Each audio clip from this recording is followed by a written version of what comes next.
Hello, Shamai Croisio, and welcome to quite a bittersweet one, to be honest. It's the last of season 1, episode 10, which is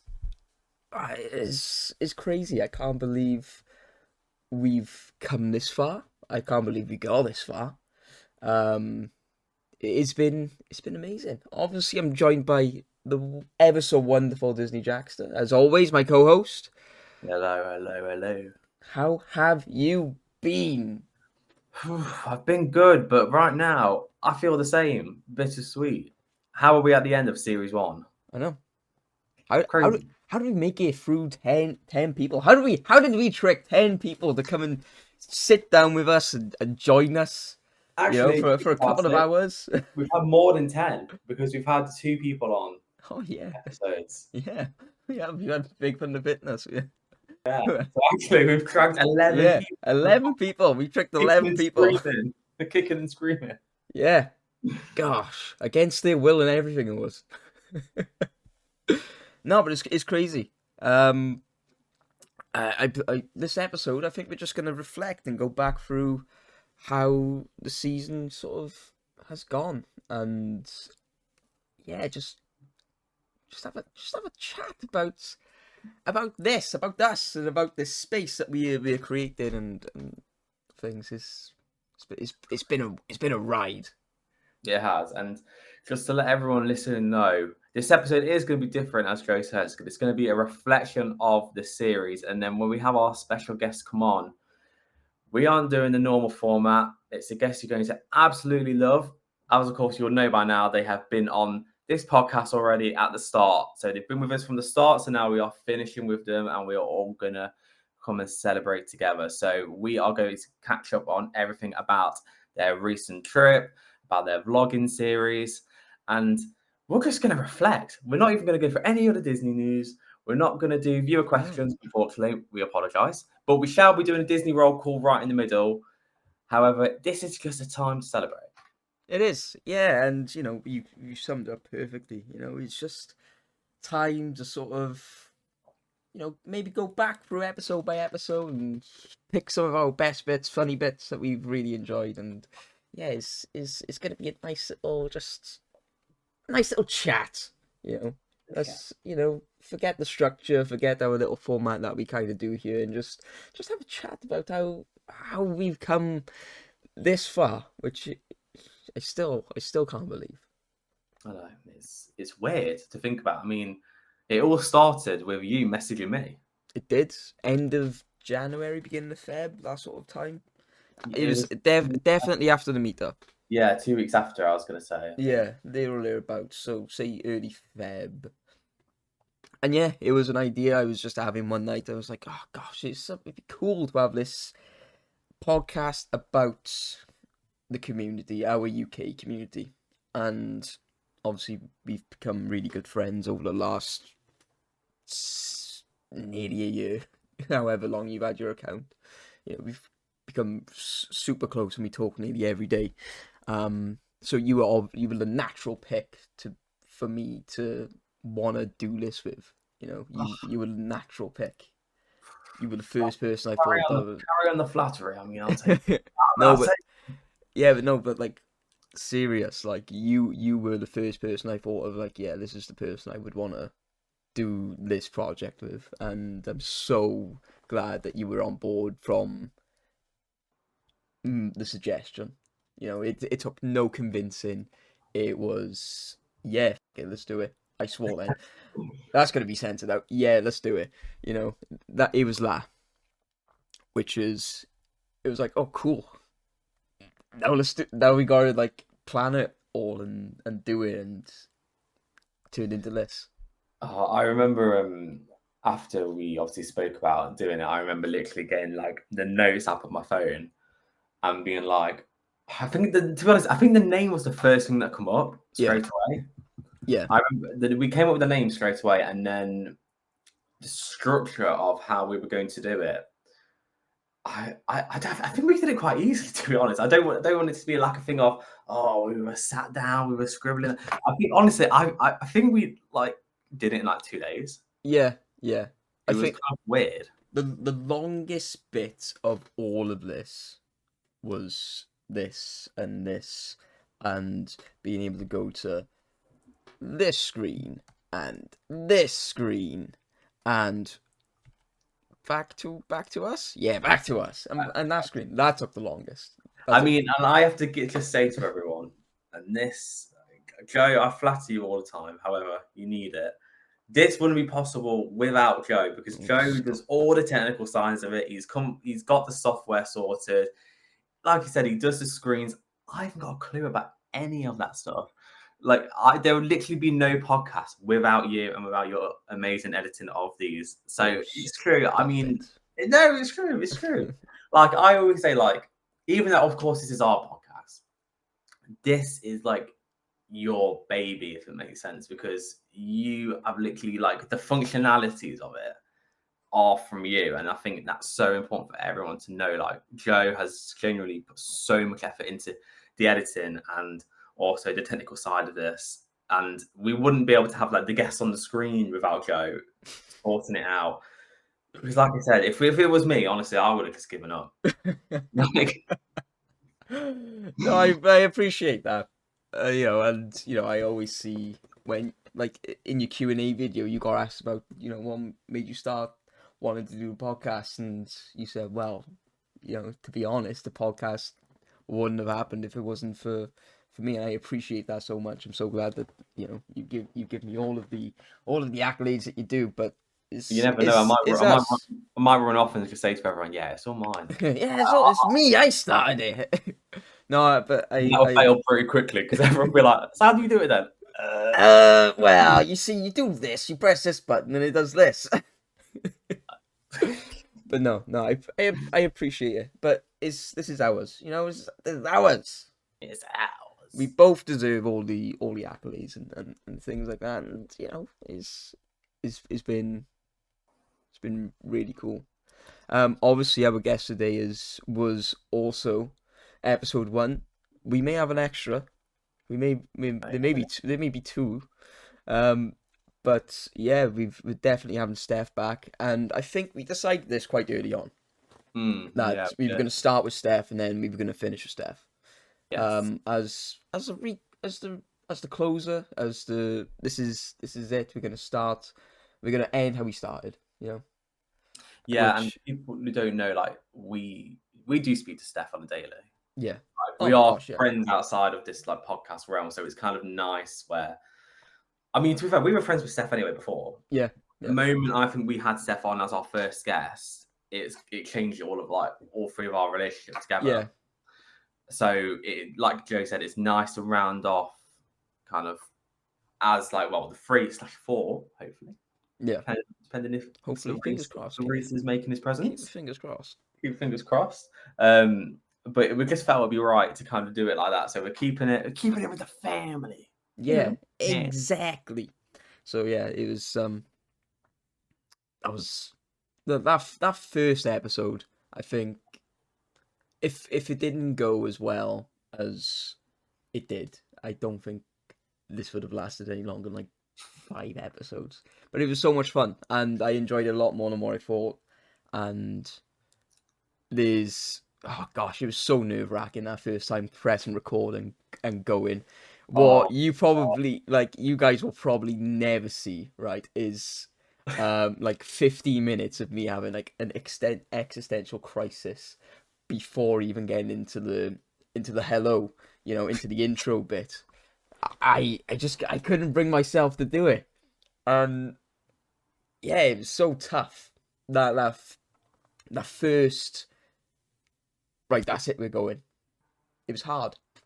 It was hard. It was scary. And wasn't it just like 15 minutes of us going... Yeah, exactly. It was like we were speaking like Simlish or something, doing the bit... We made up our own language, to be fair. I think we did, yeah. They were thereabouts. Sounded like Swedish chef for most of it. Yeah. But yeah, no. And then, we go into episode 2 and we had Sophie on.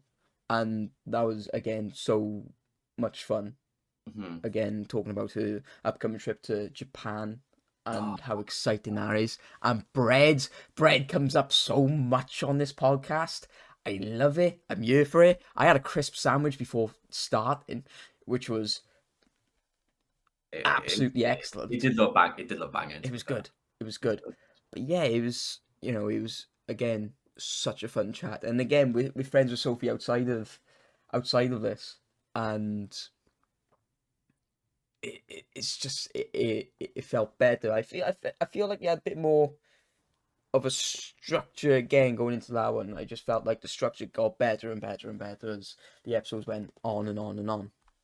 Yeah, it did. And then, of course, episode 3, we had Dean on, We and did Dean have has Dean. so many funny story times. And Yeah, like, because we've become good friends with Dean, and we're obviously Dean's going to be a big part of the Disney meetup happening in July.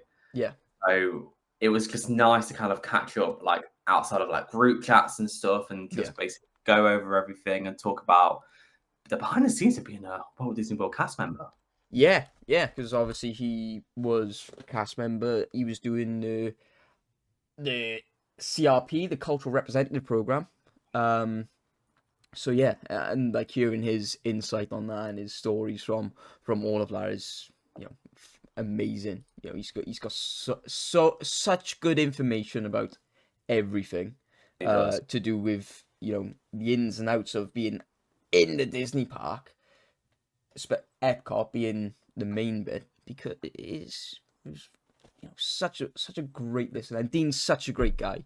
Yes. He's amazing. It was so cool to be able to speak to like an ex-cast member, especially from all them years ago, and how different it is then to how it is now. It's true. I mean, a lot's changed. I mean, but just I felt when he was explaining it to us, I genuinely felt like I was there. Yeah, So yeah. Oh yeah, you can imagine it, and yeah, some funny stories. Yeah, you need to go back and listen to them if you have used funny stories. They are a bit wild. and then I think when we got to episode 4 with Lauren, Yeah, I genuinely I remember us coming off that and being like, okay, we've got the structure nailed now. Like yeah, we literally went bang, bang, bang, bang, yeah, bang. And not to toot our own horn or anything like that. It's just that obviously because the first few we were kind of playing around with stuff and making sure everything fits. But that's when I think from that point onwards, we kind of knew exactly what we wanted to do and how we wanted to do it. yeah, And of yeah, course, Lauren, as we know, just gave us just so many laughs and talking about all things Disneyland Paris and yeah, annual pass parties. Like it yeah. was great. The the bit of a mess up that the annual pass party was, but yeah, it was again. It's so fun, like listening to a different perspective on like these events that happen.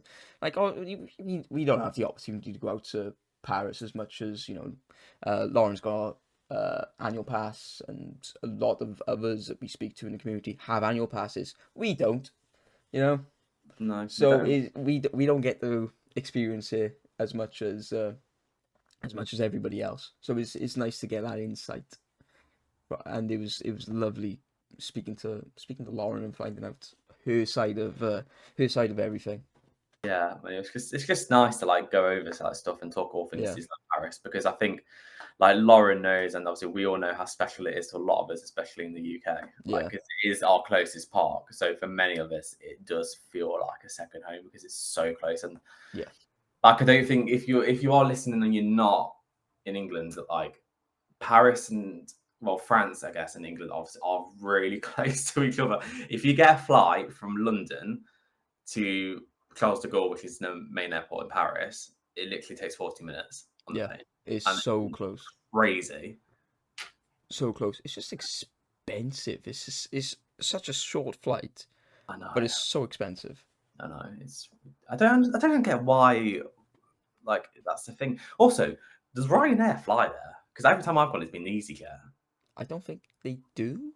See, that would make sense. Why doesn't Ryanair just go do it? I Because then know. You Ryanair could can get probably fly for like a quid on Ryanair. They don't care. They just like shove you they'll, into a tin tube and like they'll strap you to the go, ring of the plane. go. But yeah, no, like Laura's episode was so great, and like we got an explanation to the Haley Shuffle, which for those who are watching and forgotten, the Haley Shuffle is a bit of Go on. oh, let me it's a bit of It's just a bit of that. If Just a little you bit of that. are not watching, it's a little tiny little boogie. Imagine me at a concert dancing. I bet you was like that, Dua Lipa. Yeah, I was. Because I was completely sober, so I was like, from a dad dancing. And then we got to the halfway point of the We did. series with Brogan Big and fun. Harrington. Yeah, big fun to fitness. Those guys were a lot of fun. They're so great. And like Oh, their outlook into what they do for the fitness side of like making sure you're fit enough for the parks. I love everything they're doing. oh, And like they're great and they deserve so much more love than you know than what they already get. yeah, But I love them both. And I do. again, it was such a good chat, picking the brains of our fitness experts. Yeah, and then literally, even though it's finished, all we spoke about was food the whole time, and it Loved was the it, best thing ever, loved it. You can't go wrong with food. especially Disney food. You can't. Do you know when it's Mickey shaped? It just Oh, tastes so much better.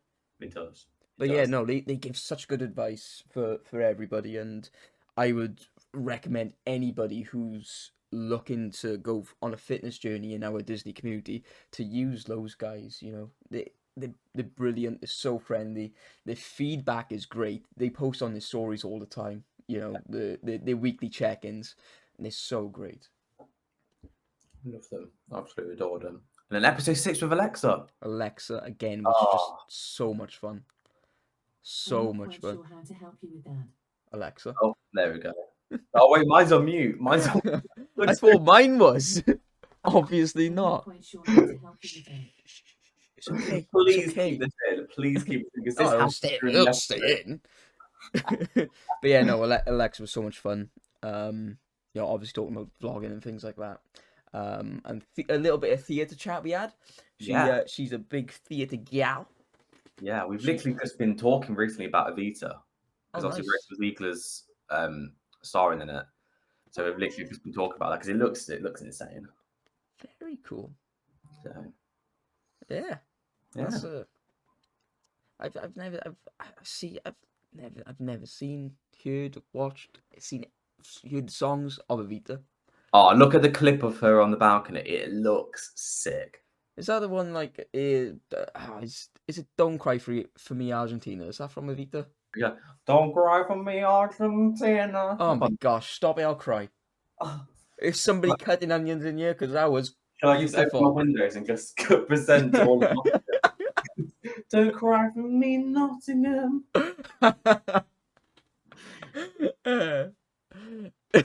I can imagine you doing it. That's the thing. The worst thing is I would. That's great. And then we had episode 7 with Charlotte. Oh, the That was a lot of comeback fun. episode. Yeah, The that was the one. We had a little bit of hiatus. For those who don't know why we were gone for so long, it was me. I was the reason. I had a bit of a mental blip, and I was not in a good space, and I couldn't bring myself to do this. And I didn't think I would do it again, like genuinely. But I started feeling better, and we got Charlotte's episode done, and that was like getting back into the driving seat, and it was a lot of fun. It was, and you know what? At least you know it's what I think it's a good example though of like how things just aren't all happy roses all the time and stuff Yeah. like. Because obviously, it's like when we spoke about going on the hiatus, it was very much a let's just play it by ear, see how you feel, Yeah. wait till you are feeling better, and Oh yeah, it really thank was. God you are. Thank God you are. Yeah. Not just for the sake of this, but in general, of course. Yeah. But no, it's important. I think for everyone to like listening. Like, you don't need to be all happy clappy doing Yeah. content creating all the time. If you need to have like space to take out, like Joe did, like Joe just kind of Oh obviously yeah. we spoke outside of this. Like, I don't want to speak for you, but I No, know yeah, it's go. good for you to take time out and just kind of reset a bit and focus on other things, and then just so you felt better. Yeah. Oh yeah, it was so needed because like it was I was just not in a good way, like but I through the other side, all good, all back 100%, and we're back doing this, which is, you know, I've enjoyed so much. It's such a massive help. Yeah. But Charlotte. Amazing. Amazing. She was lovely. I'd not had many conversations with Charlotte prior to recording that podcast, but by the end of it, I felt like I've known her forever, and she's like one of my best friends. You know. Yeah. So yeah, no, it I want to was. go to Epcot. I want to go to Epcot now. Oh yeah, I mean, I think we need it. I think a group trip is due. You know, it needs to happen. But yeah, no, Charlotte was lovely, and obviously hearing about her business and things like that, it was incredible. It was. Really, a lot of fun. Such a wonderful person, and you know, I really hope one day that her full-time job, because obviously she's working a part-time job and obviously her cents. I hope she's just able to make her cents just happen for her, you know. And I think she will. yeah, It's because like I said on the episode, I ordered from Charlotte before I knew Yeah. her properly, and the scent was like beautiful, and you know, it's happily ever candle. Yeah. I believe it is. I hope I got the name right. No, just double check, guys, because I want to get Charlotte's business name right. Yeah, Happily Ever Candle Company, and genuinely so many beautiful scents. And this is this is genuinely just a plug for a friend, but they are fantastic. So have a look at their Instagram page. Definitely check them out because they look good. I've almost bought some, but payday needs to come a bit sooner than what I need, you know. So they're there. I got them ready. But yeah, no, it was so fun getting to know Charlotte, and we probably had our first extremely controversial take on roll call, apart from Sophie's episode where she said about Goofy, but we'll try to let us slide for a minute. I only just remember that until you said, oh, before we had Sophie, and I went Goofy. Yeah, it was Goofy. I Oh mean, my Soph, if you're listening, which I know you do, that's like a top 2 take. You know, at least with Charlotte, she was like, "Whoa, maybe I didn't mean kind of pass." moment. It's a burn the steak moment, Sophie. Yeah, but no, that was one of the funniest, one of my funniest memories from doing these last 10 episodes, where Charlotte so confidently goes pass on Minnie. That was funny. That was so with chest. Yeah. Oh yeah. Proper. That was a lot of fun. It was episode 8 with Maya. Yeah, she was Oh. again wonderful. I'd not spoken to Maya much, and by the end of it, it was like, oh my gosh, this person's amazing.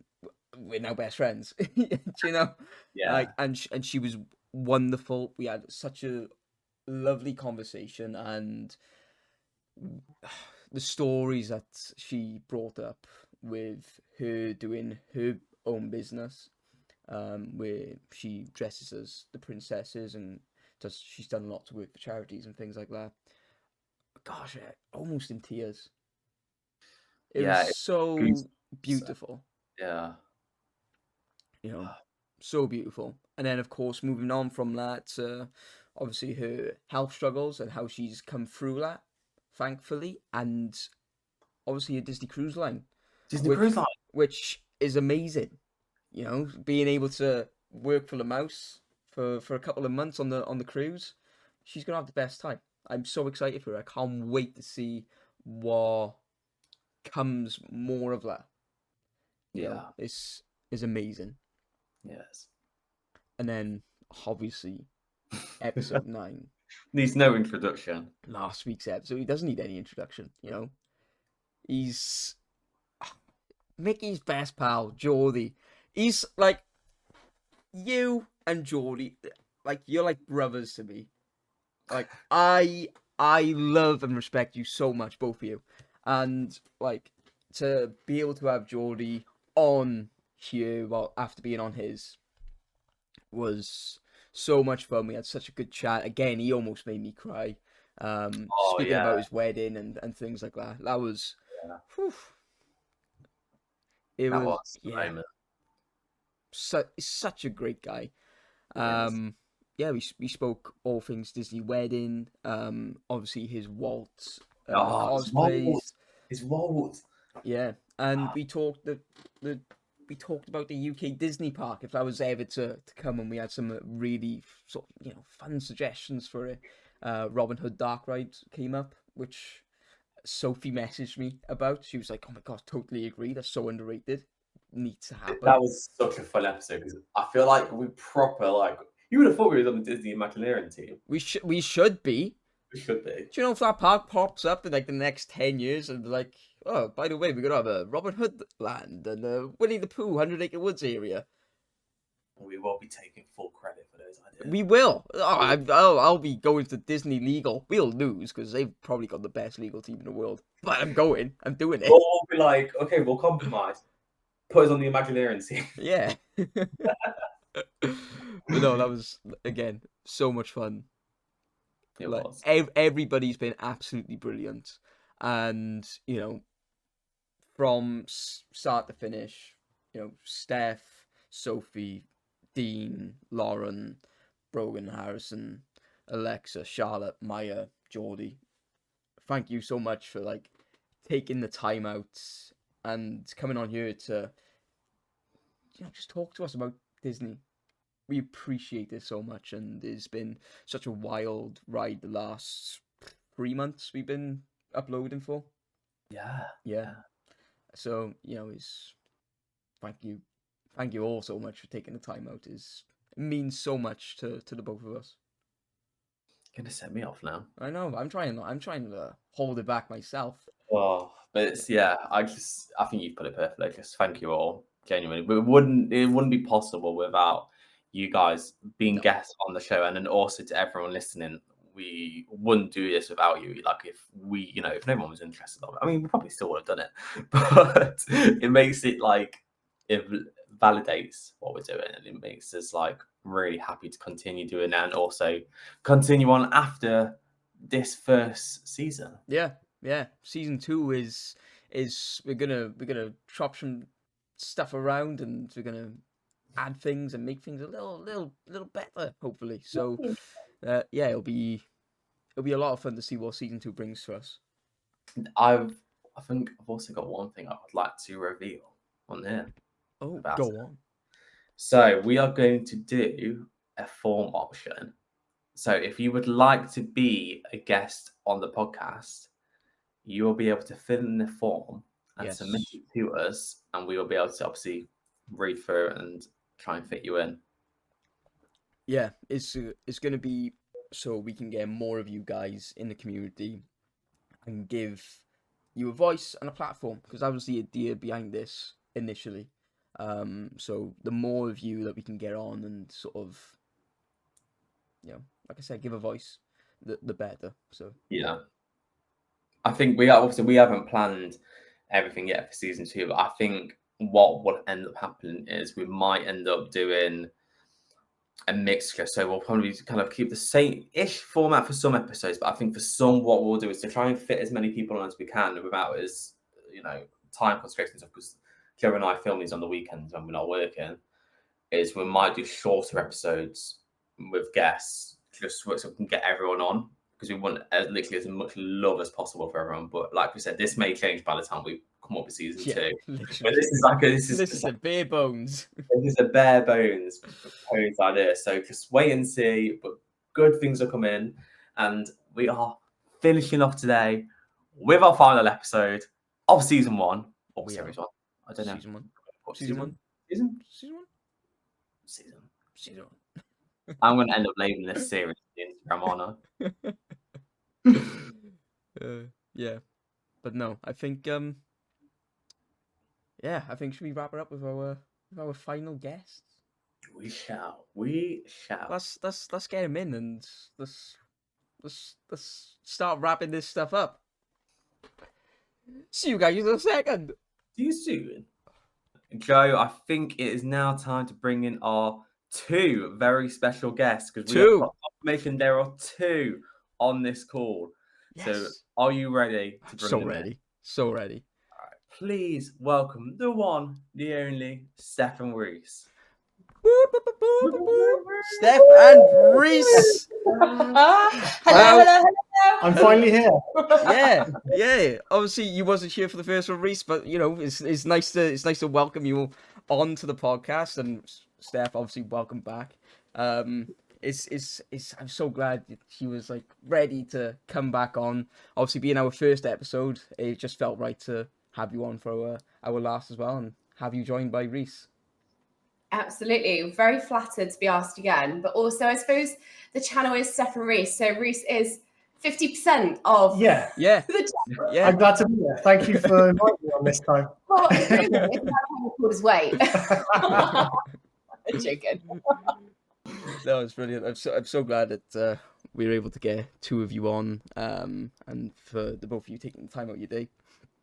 Obviously, we got a lot to talk about. You've just come back recently from a Walt Disney World trip, Yes. so obviously we want to hear all about that and your guys' life into vlogging, because it's something that you've been doing now for the last 6 months or so, maybe a little bit longer than that. I actually had a look, and I think our first vlog came out on something like the 20th of September. September, yeah.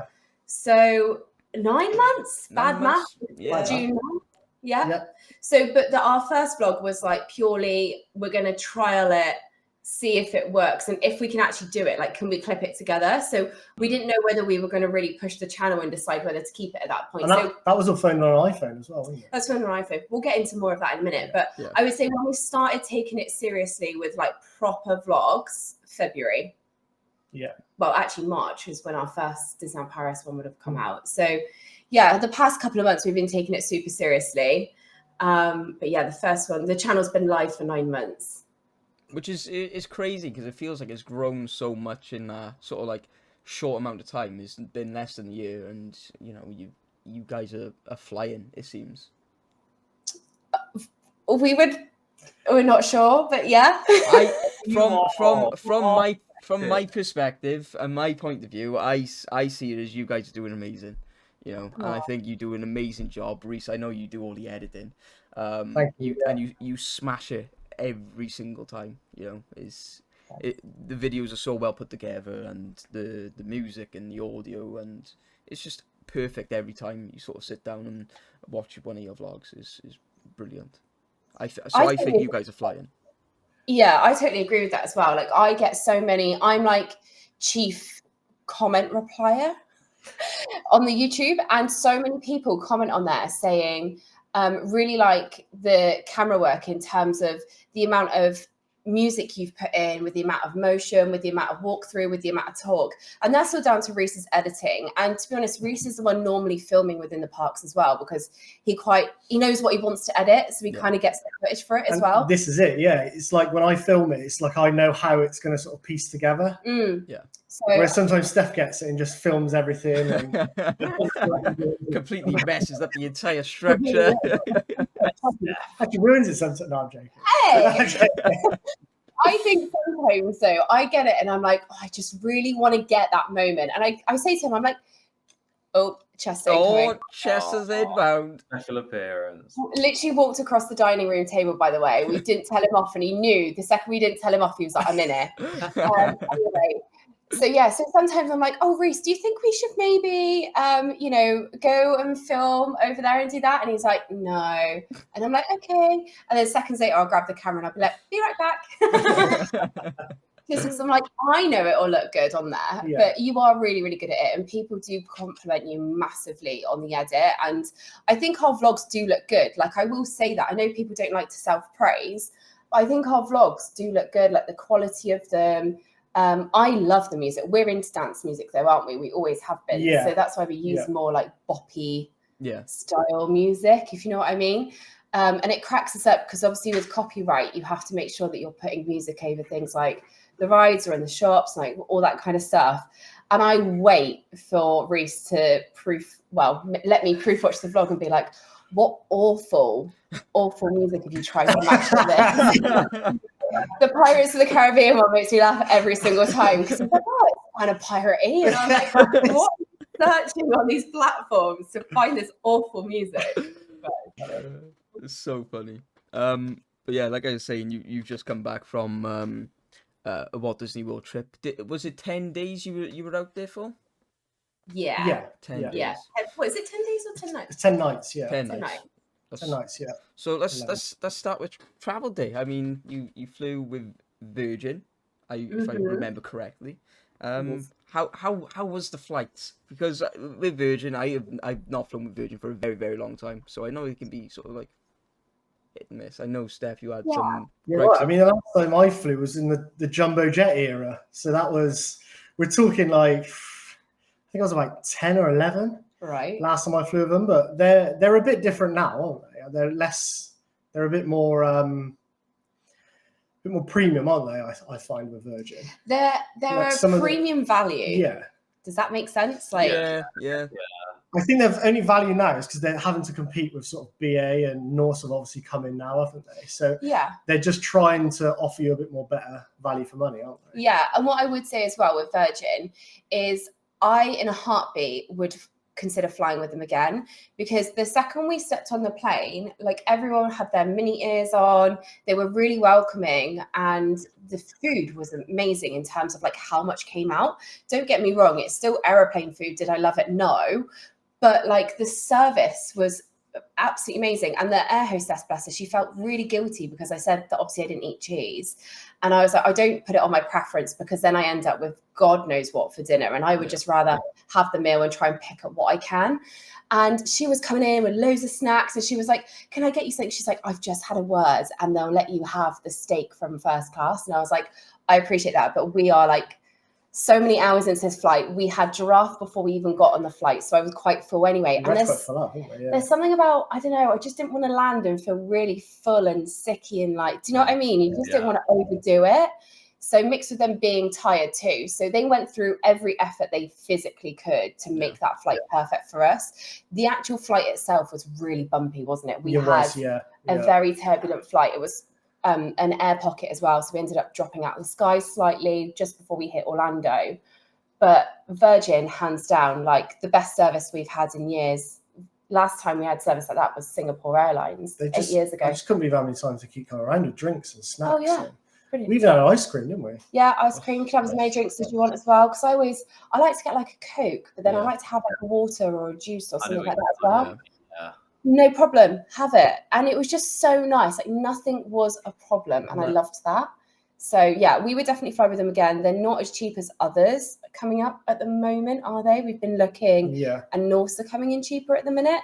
But again, Norse go from Gatwick. So it depends what you want as well. I mean, Norse isn't going to be like it's not going to offer the same sort of service as Virgin, I don't think. Right? No, exactly. I flew with them, but. So for the extra little bit of money, then it might be worth it. But it was excellent, seamless, just great. Yeah. So I picked up a great little tip from you guys whilst your food came around. The little butter packet. That's tough to say. Under the tray. Yeah. That's genius. I can't believe I've never thought of it. We've done that forever, like for years. The problem is though, Joe, is that this butter was spreadable butter, so it was already melted. Do you know, I was watching this, I was like, oh my God, that's genius. I know most flights don't give you spreadable, but I put it under my thing and I went, oh, the butter, and it literally melted all over my Oops. Left it too long. But the food is so hot, you just need like a quick blast on it, don't you? Like 30 seconds, it's melted, ready for buttering. Yeah. So it's good. It's a good little hack. Yeah, it's a great hack. You know, like I said, I was watching. I was like, "Oh my God, that's genius! I can't believe I've never thought of it." It's the one thing you took from it. Yeah. Apart from how great Virgin was, you know, for all these years, you've been buttering your bread rolls with. It's sometimes literally just a hard slab of butter on top of the roll. Oh God, that's funny. What did you take from it, Jack? Go on. This. Oh God. We're talking about bread because Jay was saying earlier before you guys come on. All I've done is talk about bread this entire series. I'm like, all right, Joe. I love bread. When you talk about bread, he's happy. Oh yeah. Look at the smile on my face. We're talking about bread. Life's good. That's good. Yeah. Can you make a loaf of bread? I've tried and failed miserably. Oh, At least you tried. Yeah, there was effort, you know. what I would like to know as well, though, is when you got off the plane, what was it like walking into Orlando Airport? Like, what was that feeling like being back? So it's interesting you say this because for our honeymoon, we actually flew into the other airport, which you're going to tell me the name of now. Terminal C. Terminal C. Is that the newest one we're That's being the The newest Yeah. one, yeah. And it is stunning. Like Yeah. it's almost like when I flew, because I transferred through Abu Dhabi to get to Thailand in November with my sister. And I was like, God, it's pristine, clean, white, shiny. And Terminal C is exactly that. It's like so modernly designed. Brilliant shops, visuals everywhere, like big screens, all that kind of stuff. And then you now walk into MCO in that terminal and you look around, you're going, my God, it's battered, but how good does it feel? Yeah. And so that's nice. the like pure difference is like that terminal is very shiny, new, wow factor. Yeah. But there is something about walking back in with those hotel rooms circling you, that The green big USA awful flag. carpet, the green flag. The awful USA carpet, yeah. And we stood there and we were just like, we're here. We're actually here. It felt like we were here. Whereas last time we said it hadn't hit us that we were in Orlando yet because we just weren't used to being in that terminal. Yeah. So it was just amazing. And I tell you what, we went straight into the shops, didn't we? We didn't end up actually leaving straight away. We went and had a look in the shops in the airport because we knew that we were going to Epic on day 2. And we were like, if we can pick up some Epic merch here before we go, at least we'll have like a t-shirt or something to wear. And we got chatting to a cast member, didn't we? And he was so friendly and lovely. But we were just like, oh, we've just been traveling for 15 hours. You're lovely. But we want to go pick our car up. Pick our car up, yeah. But I tell you what, I don't know if you guys hire cars or what you normally do, but the Alamo car hire was right outside the terminal, like the exit, and it was so easy. We wouldn't consider using anyone else now but Alamo, would we? The pre-check-in, and then you could just walk up to your car, literally get inside, get the keys, and then drive up to the barrier, and you're away. Yeah, like whilst I was watching your travel day and seeing you just sort of like go up and it looks like you're robbing a car, you know? It does, yeah. I drive it like I've stolen it as well, Joe. Which way? Foot down. Right. No, I know. It was really good. Who did we? I think we used Avis, didn't we, for our honeymoon? And we queued for an hour and a half after this flight mind. We've queued to do the check-in. The bloke was vile on the other side of the desk, wasn't he? He's trying to upsell you the insurance, the toll pass, and you're just like, no. And he's trying to like objection handle. And you're just like, just give me the car. I know. Yeah.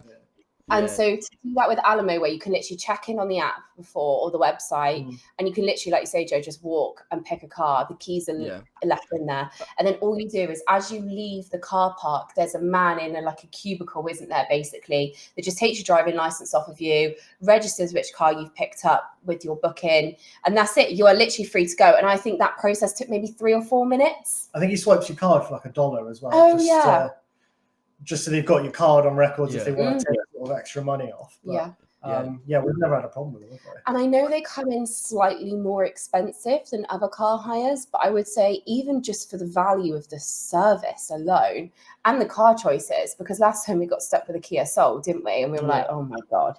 So like even just for things like that it was nice that you could go and pick and you can have a choice, and it was seamless. Yeah. And like I said, it's never like, touch wood, we've never had an accident or anything, but literally the guy has to go once around the car and then he's like, yep, you're done.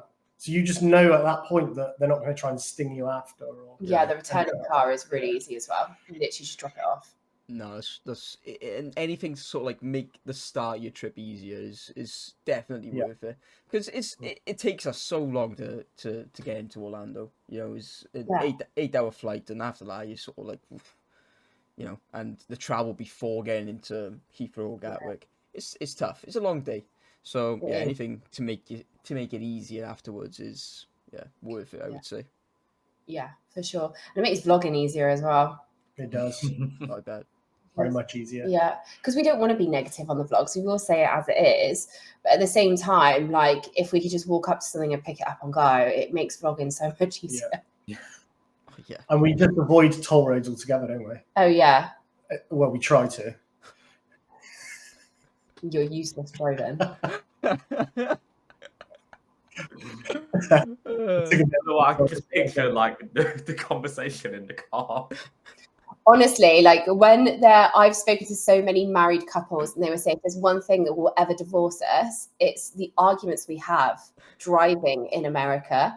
And Rhys has a really good thing of like taking ages to understand the roads, and I get it, like right, I get it.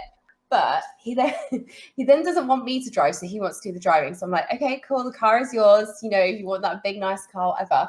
And then he goes, I've definitely put no tolls in on the on Google Maps, right? And I'm like, okay, great. Definitely no tolls. Definitely no tolls. Perfect. Oh, I've missed the turn in. And now I've missed the turn in. We've only got the toll option. Cash only. Yeah. And for it not to charge us, no, it was either that or it was the like ticket thing on the window. Yeah. And for it not to charge us a like surcharge of like literally $40, they told us if we didn't pre-book it, we would have had to pay cash.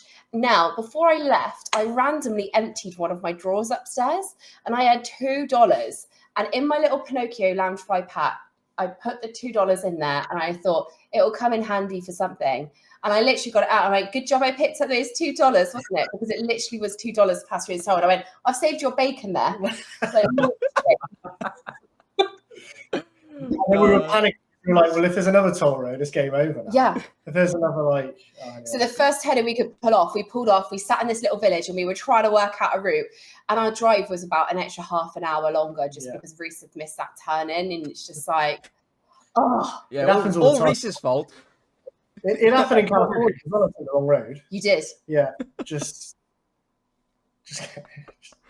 Yeah, when I drove around Italy, no problem. I can list them all. it's easier driving a bloody Fiat Panda than it is a Ford Explorer, or whatever it's called. Yeah. Yeah.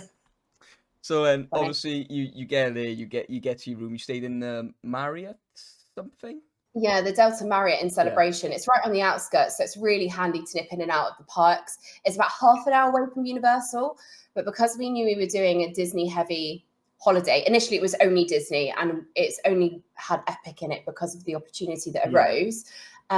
We were like, well, Celebration makes sense. Otherwise, for our honeymoon, we stayed on International Drive because you're quite close to Universal there, and you can access Disney within sort of like 25 minutes. So Celebration made sense, and we definitely stay there again. Oh yeah, absolutely. Well, I say nothing wrong with it. You sort of get what you pay for, really. Yeah. But it was comfortable, clean. It Like- you know the room looked fab. You know, it was. Yeah, it I thought was. it was a nice big room. The parking looked all right. You had a little bit of a walk to it, but yeah, it looked fab. Yeah, and I think the matter of the fact is some of the parks we were literally 6 to 10 minutes away, weren't we? Yeah. Literally in the car to the gate. Bosh. And I know some people, we got into some strong conversations with people whilst we were there about this. Some people were so heavily like on site. They're like, we will only stay on site. It's all we'll ever do. But we just can't see how it's quicker. We just can't see the value in paying nearly £2,000 to £3,000 more per trip for the hotel room standalone. And then obviously for us walking out of that hotel room, I timed it. I did a Hollywood Studios day where I timed it from us literally leaving the door, driving to Hollywood Studios, parking, walking to the entrance, security, and being ready to check in. And I timed it all, and it'll be something that I post on TikTok eventually. And there's no way that you can even walk from one of those rooms in Pop, Century, or wherever to the bus stop and then get the bus to the park. There's just no way you can do it within that time frame. No. Yeah, no. I was going to say, how much is the parking? So the parking, it depends. If you've got an annual pass, then it's included. If you stay at hotels, then it's included. For us, it was $30 a day. I think Universal is 35, I think it is. 35. Yeah. But when you then look at going, okay, so our hotel costs us £400 and our parking costs us £300, and the car, which we would get regardless if we're on site or not, because we feel like it's a necessity, that costs us $380 for the car, I think. Yeah, I think the parking, say you went there every day for 10 days, that'll be Yes, obviously 300. 300, yeah. Yeah. But then the price to stay on site was coming in 600-700 quid more expensive. Yeah. So Per person. Yeah, per person. And plus you've got the car that you don't have to get Ubers as well. So we could go to the supermarket, and That's a good point. because the cost of fuel over there as well, I think the cost of fuel is so I think at the cheap. end we Yeah. put in $30. Oh my gosh, it's so cheap. I can't believe it's so expensive over here. Yeah, I know, it's mad, isn't it? So this is the thing. It's like, even if we were staying on site, we would still hire a car because we still want to go to the supermarkets. We still want to go out for dinner. We still want to go and do other things around Orlando. And we want to get to the airport with ease. Like, we want to know what we're doing. Yeah. Because a taxi to and from the airport alone is $8. still going to be $30, $40. Then every single Lyft or Uber that you pick up is $13, $14. Like, because we did it on our honeymoon once. We didn't because we wanted to have a drink. That's the only downside, is obviously you can't have a drink. But again, you still have the Lyft and Uber options if you want them. We've met people out there that have gone, oh, we did like an Uber Eats to get our shopping. So they went and did like a grocery shop online and got Uber Eats to drop it. And I'm like, every single time you're doing this, that is the price that we're paying for parking anyway. And Sundays we'll always do a Springs Day, which is free parking. We'll always do a water park day, which is free parking. And we did a hotel park hopping day, which again, free parking, because we went from Springs out to all the hotels and used the Disney transport, because you don't have to have a ticket to still use Disney transport and get around Disney. So, okay, someone will go, oh God, they paid £300 on parking. Well, no, we didn't, because 3 of those days we didn't pay for any parking. Yeah. No. So, and it meant that we could still go and do the supermarket shops and things like that. So everything counterbalances out, but we just cannot justify being £400 for a hotel for 10 nights versus £3,500 to £4,000. I've priced it up for next year for the obviously dining package that they're including, and that's the only time that it would be somewhat tempting, because obviously you get a $200 voucher as well, gift card. And I'm like, okay, so that's £1,000 that you're saving from the offset. But then we priced up the amount of money we spent on food in the 10 days. Now set aside our expensive meal that we have for our anniversary. We only spent £400 on food for the 10 days. That's really good. So actually, do we need £1,000 dining package? I don't, you know what I mean? And So it's stuff you just weigh up, isn't it? Yeah. And it makes it then unaffordable. Like, we would never be able to consider to go back for years. And I just don't think it's worth it, because Pop Century is just a motel with some fancy bits on the edges. I said it. But it is. It's just, when you've seen a motel, Pop Century is built like a motel with some fancy bits on the edges. And you'll get in the same size, if not smaller, hotel room. Because we've got 2 queen-size beds. Big wardrobes. That you're getting everything the same that you normally would. I'm just throwing it out there. I think sometimes people do it just to say that they're on site, more than actually the practicality and expense of it. And you could make it an affordable trip. Yeah. Stay on site. I have a quick question. I might be stupid. No. Could you park your car in Disney Springs and then just hop on the Disney coach to another park and get the free parking?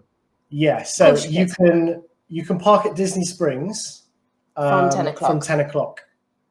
So you can park from Disney Springs at 10 o'clock. You can then jump on a bus to a resort, and then another bus from the resort to the park. So you cannot go from Disney Springs directly to a park. You have to go via a resort. And again, this is where we feel with Disney transport is everyone just imagines every hotel is linked to every single park and every single aspect of Disney, and it's not. You can't actually get everywhere in Disney from one place at one time. The most convenient ones are obviously Grand Floridian and Polynesian, because they're on the monorail routes as well. So that's like your quick entry. But saying that, Jack, if you did want to just like escape the parking price, you can just go to Springs and just have an easy morning, go to a resort, and then say, right, we're going to go to a park for. I was just trying to think of a cheapskate option like me. What can I get away with? Yeah, you could, but you've got to be willing to get to the park. By the time you've got all those buses, you're probably looking at like 11, half 11. Yeah, but then if you're there for like 2 or 3 weeks, right, and you want more of a chill holiday, you're not going to do Universal. Well, actually, you can afford to just go into the park for 5 or 6 hours a day and use that as a hack. But look, there's more that we'll explore, and one day we will stay on site. We said maybe it will change our minds if we have a family and we have children, because you want to have more of like a resort holiday, the pool, all of that kind of stuff. I just think if we did it, it would be a more But then would you go for a villa? Yeah, this is it. Oh, yeah, that's a good point. Yeah. Also, you've got to justify spending that money on a room that you're actually and resort that you're gonna sort of stay around. Mm. We find it a bit We're never there. bit pointless if we're just sleeping there and waking up. It's a Yeah. bit. Yeah. And that's our thought on it. And I know there's people that will sit here and strongly disagree with us. There will also be people that listen to us and go, thank God someone said it. Yeah. But that is just us being real and who we are. That's how we Disney, and that's how we afford to go back. We afford to go back because we stay off site. Yeah. Because we literally spend a matter of hours in the room, don't we? Yeah, that's all you need. I mean, that is true. Yeah. Yeah, it is. Yeah. So that's sort of like wrapping up your day one. You know, you get to your room and stuff. Mm-hmm. Day two, Animal Kingdom. Animal Kingdom. Now, let me just tell you, if I can give anyone a Walt Disney World agenda, do Animal Kingdom on your first day. Yeah. Like the fact that we've just got to day 6, by the way, of our vlog series and only just going to Magic Kingdom, it kept that like suspense building through our trip. I also think we sort of eased ourselves in with Animal Kingdom because you don't stay there till sort of 9-10 o'clock, do you? Mm-hmm. Plus, the park isn't open till then. But and plus, we find that we sort of do it. We sort of complete it in or do what we need to do by about 4 or 5 o'clock. By about 4 or 5. Obviously, it dependent on the time of year. Mainly like 6 o'clock close or whatever. Now it is the first park to open, so it's like earliest entry. So we kind of shot ourselves in the foot in that aspect of being like, okay, we're really late to bed, but we've got to be up early. But I just think the music, the vibes, the rides are immaculate in Animal Kingdom. Like such good rides. Yeah. The like just the atmosphere and the shows. There is just so much to offer in Animal Kingdom. And I think for us to then be able to leave at say like 4 o'clock, it means that we could go and have dinner somewhere if we wanted to, or do the supermarket shop that we wanted to do. We also like bought a lot of our merch that day, didn't we? Because we kind of knew what merch we wanted and we could then take it back to the room. We knew what we had. I don't know. It gave us some breathing space to do Animal Kingdom on the first day. And I love Everest. So I was so excited to get on that. We really wanted to ride Dinosaur. It just made sense in our opinion to do it first. And I would encourage anyone with families as well, because you're going to have kids that are jet lagged and like absolutely kicking off. It's just lush. Yeah. No, I'm a big fan of Animal Kingdom, and I didn't do it enough whilst I was there last. But like there's a point in the vlog where you go to go on Dinosaur. This is your first attempt going on to it. I couldn't believe that it was over. It was like, what, 45-minute wait or something like that? Yeah. I couldn't believe it. I've never seen Dinosaur in a 45-minute wait. I've never seen the outside queue of Dinosaur. When we started walking around, it like loops all the way back. And I said to Rhys, I was like, there's no way. No. There is no way. No. And it was like really hot, midday. Yeah. I was just like, what? And it had been so quiet all day. Yeah. And I was like, I'm not willing to risk it. And I always say to Rhys, if you've got a non-negotiable ride, you shouldn't not risk getting in for the queue for it at the time that you think it feels right. Because if that ride goes down and you're not returning to that park for the rest of your trip, you're then going to be really upset that you've not rode the ride. Because let's be honest, rides do go down, and sometimes for a couple of days at a time. So I really went against my own rule of saying no in that moment, especially because it could have been our last ever time riding Dinosaur as well. So I was like, but there was just no way. No way was I waiting 45 minutes. I was confident we were going to get on it at a reasonable waiting time. Yeah, is because like I've always seen it posted under 15 minutes, always, if not 5, and there's a walk on most of the day. But yeah, I couldn't believe it when I saw it. Obviously your first ride I think was Navi River Rapids, was it? No, the Navi River Journey. That's it. Yeah. Navi River Journey, yeah. That was a new experience for us. How do you like that ride, Joe? I think is really great immersive wise. I think is a boring ride, but I think it looks fantastic. It's really cool what the Imagineering team has done, but it's just a bit boring. Yeah, I agree, and I think it always has a long wait time. Yeah, it does, and I just don't. I think is, and this is why we said we want to go on it, because last time when we went there before, we didn't get on it because it was ridiculous. Too long. Yeah. So let's go there first. Let's go on it. I've seen the wait times days before. I've seen it be like 20 minutes, 15 minutes, like earlier on in the day, because people are just going to rite of passage, aren't they? Flight of Flight of passage. passage. Yeah. Yeah. They are just there, so you can sort of just like nip around and just go onto the river journey. But yeah, I wouldn't wait over an hour for it. Oh, no, definitely not. Is like I said, it's just a bit boring. Fantastic, don't get me wrong. He's got Disney's most expensive animatronic in it, and that's Yeah. fantastic. What a feat of engineering that is. But it's the very last thing you see, and the rest of it is like, it's alright. It's a I vibe. think it's one thing that I said to Rhys, it's not actually a ride. It's more of a little experience. Yeah, it Do you know what I mean? Mm. It's Yeah. that, I don't know, it's weird, isn't it? But I think it's a one and done for us. We probably wouldn't make the effort to go back, if I'm honest. No, I wouldn't Yeah. do that again. No. That's fair enough. No. Yeah. Yeah. And just one more thing, which I even messaged you, Steph, about this episode, which had me crying laughing. The drink with the boba on top, Rhys.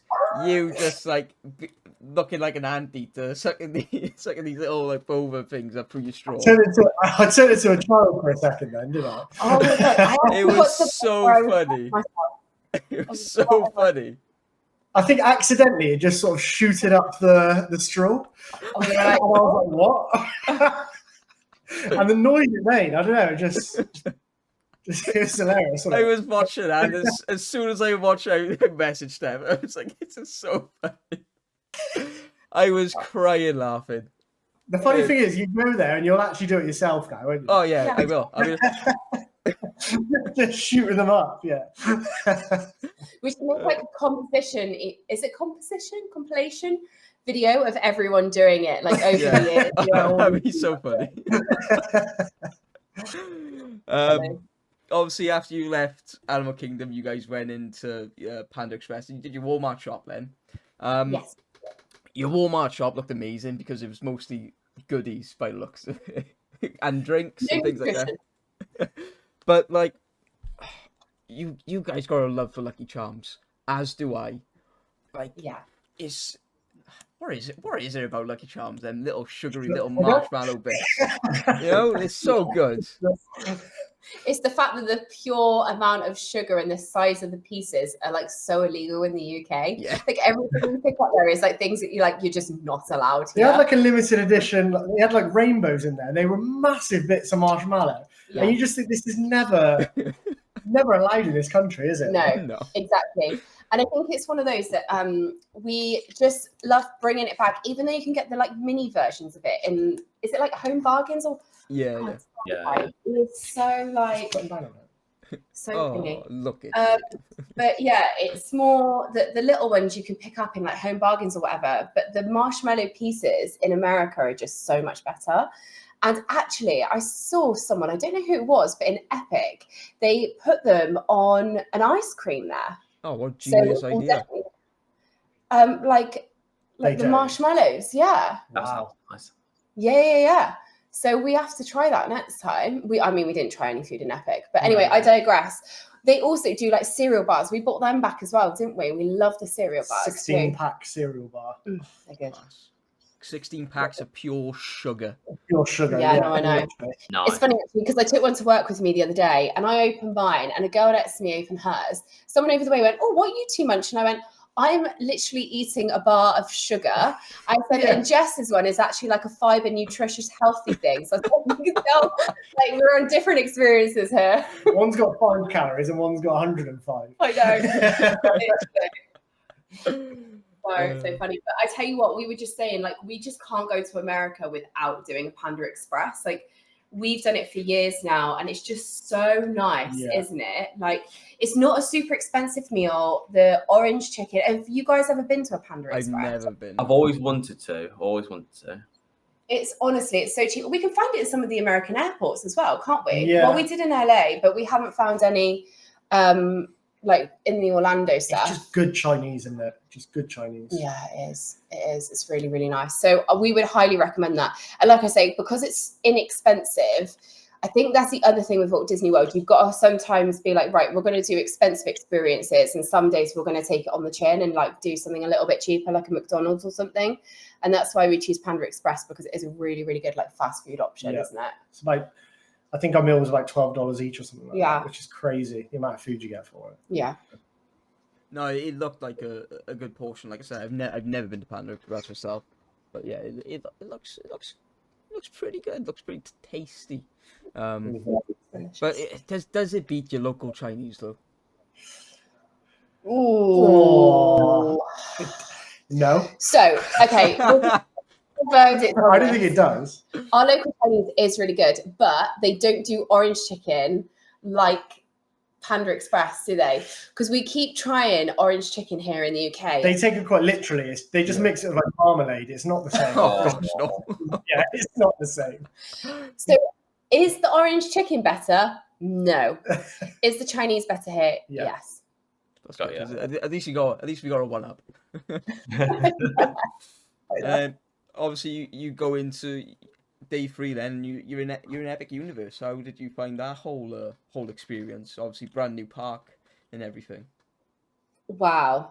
It was something else, It wasn't was, it? Because you're obviously experiencing something new as well as trying to work out what on earth you're doing as well. And I think that was part of it. Is we watched quite a few vlogs before we went out there and we had an understanding of what we wanted to prioritize. Again, it's like we say, we always come up with like 2 or 3 things a day that is a bit of a non-negotiable.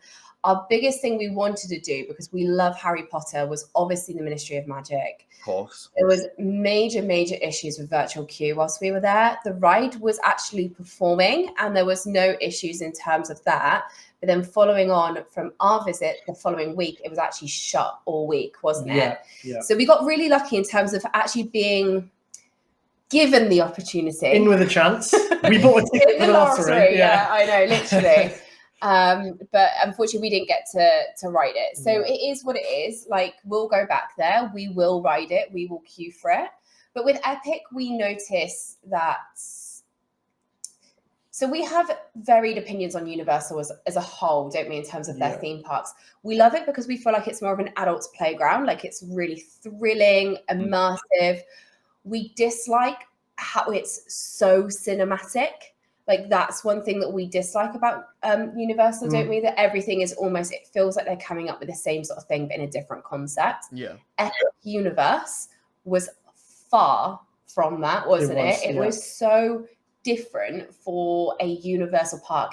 Now, I appreciate Super Nintendo World already exists in 2 locations. I appreciate How to Train Your Dragon show and things like that already exist in Beijing and wherever. I feel as though Epic had a slight bit of, whereas if you look at Universal and Islands of Adventure, you don't feel any sort of, I'm going to say, magic now. Whereas you go to Epic and there's a slight bit of magic, like the music's slightly different. And it's away from all the movies. It's really good, isn't it? Well, it's not away from the movies because it's based on when you movies. walk into the when you walk into park. it, yeah. You walk in and it does just feel like a theme park. It does just feel like you're in a nice immersive place. It's beautiful. Like, the landscaping is gorgeous. The color choices, I think, are perfect. I'm a big fan of green, so I love what they've done with everything. I would say things like the merch and the shops were kind of the same typical Universal stuff that you get. We didn't try any of the food, so we can't really comment because we were prioritizing rides and experiences over that. But I would say, so I think a lot of people have been confused on what to call them. So once you walk through the portals, they're called worlds. So that's what they're calling them. They're calling them worlds, not lands or whatever. And we knew Super Nintendo was last on our list to prioritize. Yeah. And as we were vlogging it, we were kind of a little bit like, how should we go about this? Because I think with you guys as well, you're probably similar, that you don't want to just run across the parks and keep going back or forwards. And like, we like to just tick things off as we go and really spend time doing it. So we decided to go to Dark Universe first because we knew that there was 2 really good rides. It's a world that doesn't exist anywhere else. So it was going to be a completely new, unique experience. And it was probably one of the smaller lands, I would say, in terms of like... the footprint of it. Like the actual scale of it. But then Frankenstein's Manor House is huge. Like, the approach on that is a real wow factor, isn't it? But I don't know, we've watched a couple of vlogs since we've come back of people that were out there at the same time as us, and they've said similar things in terms of the review, that we would go back. It's a 2-day park. It's not a 1-day park. You can't get it done. It's impossible. We didn't do everything, did we? No. I mean, it was reduced hours though. I will Yeah. say that. Yeah. But it's just still, I think, to really spend the time and be able to stop and eat, you want to Yeah. do that. And I think as well, like when you're vlogging, like it does take a little bit longer to do some stuff, but that's, I think, the beauty of us vlogging as we go.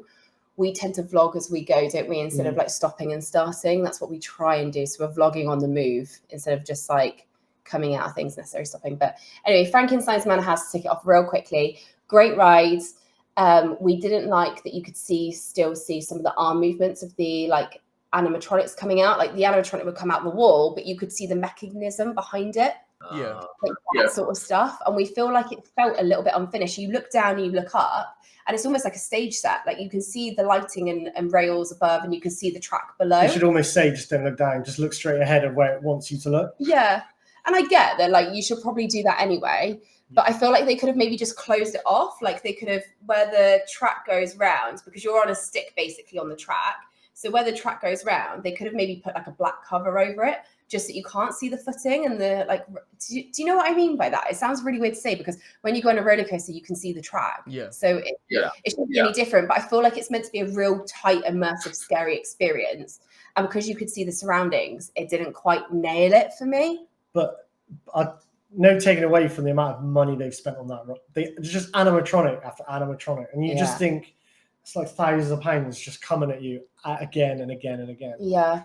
The Frankenstein in the pre-show was probably actually one of the most impressive parts of it. And the actual queue was really impressive, we thought. Is that the That's why Frankenstein that walks out? Yes. Yeah.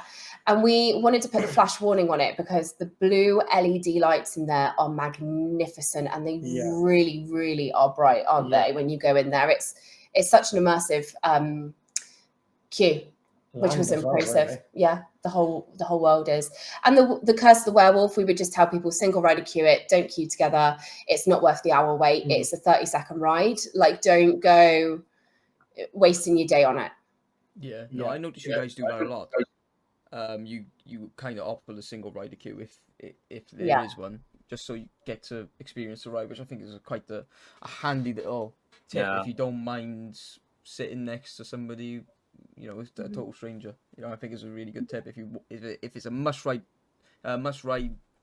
do ride for you. Jump in a single rider. Like I know you did. Did you do it on Everest as well in Animal Kingdom? Yeah.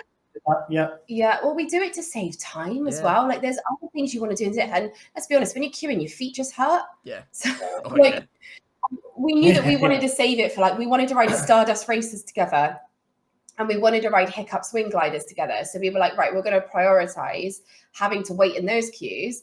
And we would ask if single riders open, and sometimes they would say no, because they're still in the testing element of obviously Epic being open. So they wanted to keep the single rider queue closed to see what the knock-on effect would be for the rest of the queue, and what if the ride went down? How does that affect the delays? We actually think Ministry of Magic was shut until 3 o'clock, so they could test how then the crowds move around the rest of the park without that being open. So we were just sort of like picking up on what they were doing and what they were opening and closing. Do we think there was a delay? Probably not. But were they testing what people did and how the park reacts after that? Yes, of course, because they have to trial that, and that's part of it. And you've got a reduced price ticket for that reason. So yeah, I mean, is there any questions you guys have got about Epic? Because obviously we have experienced it, and I'm sure you guys will next year with your trips.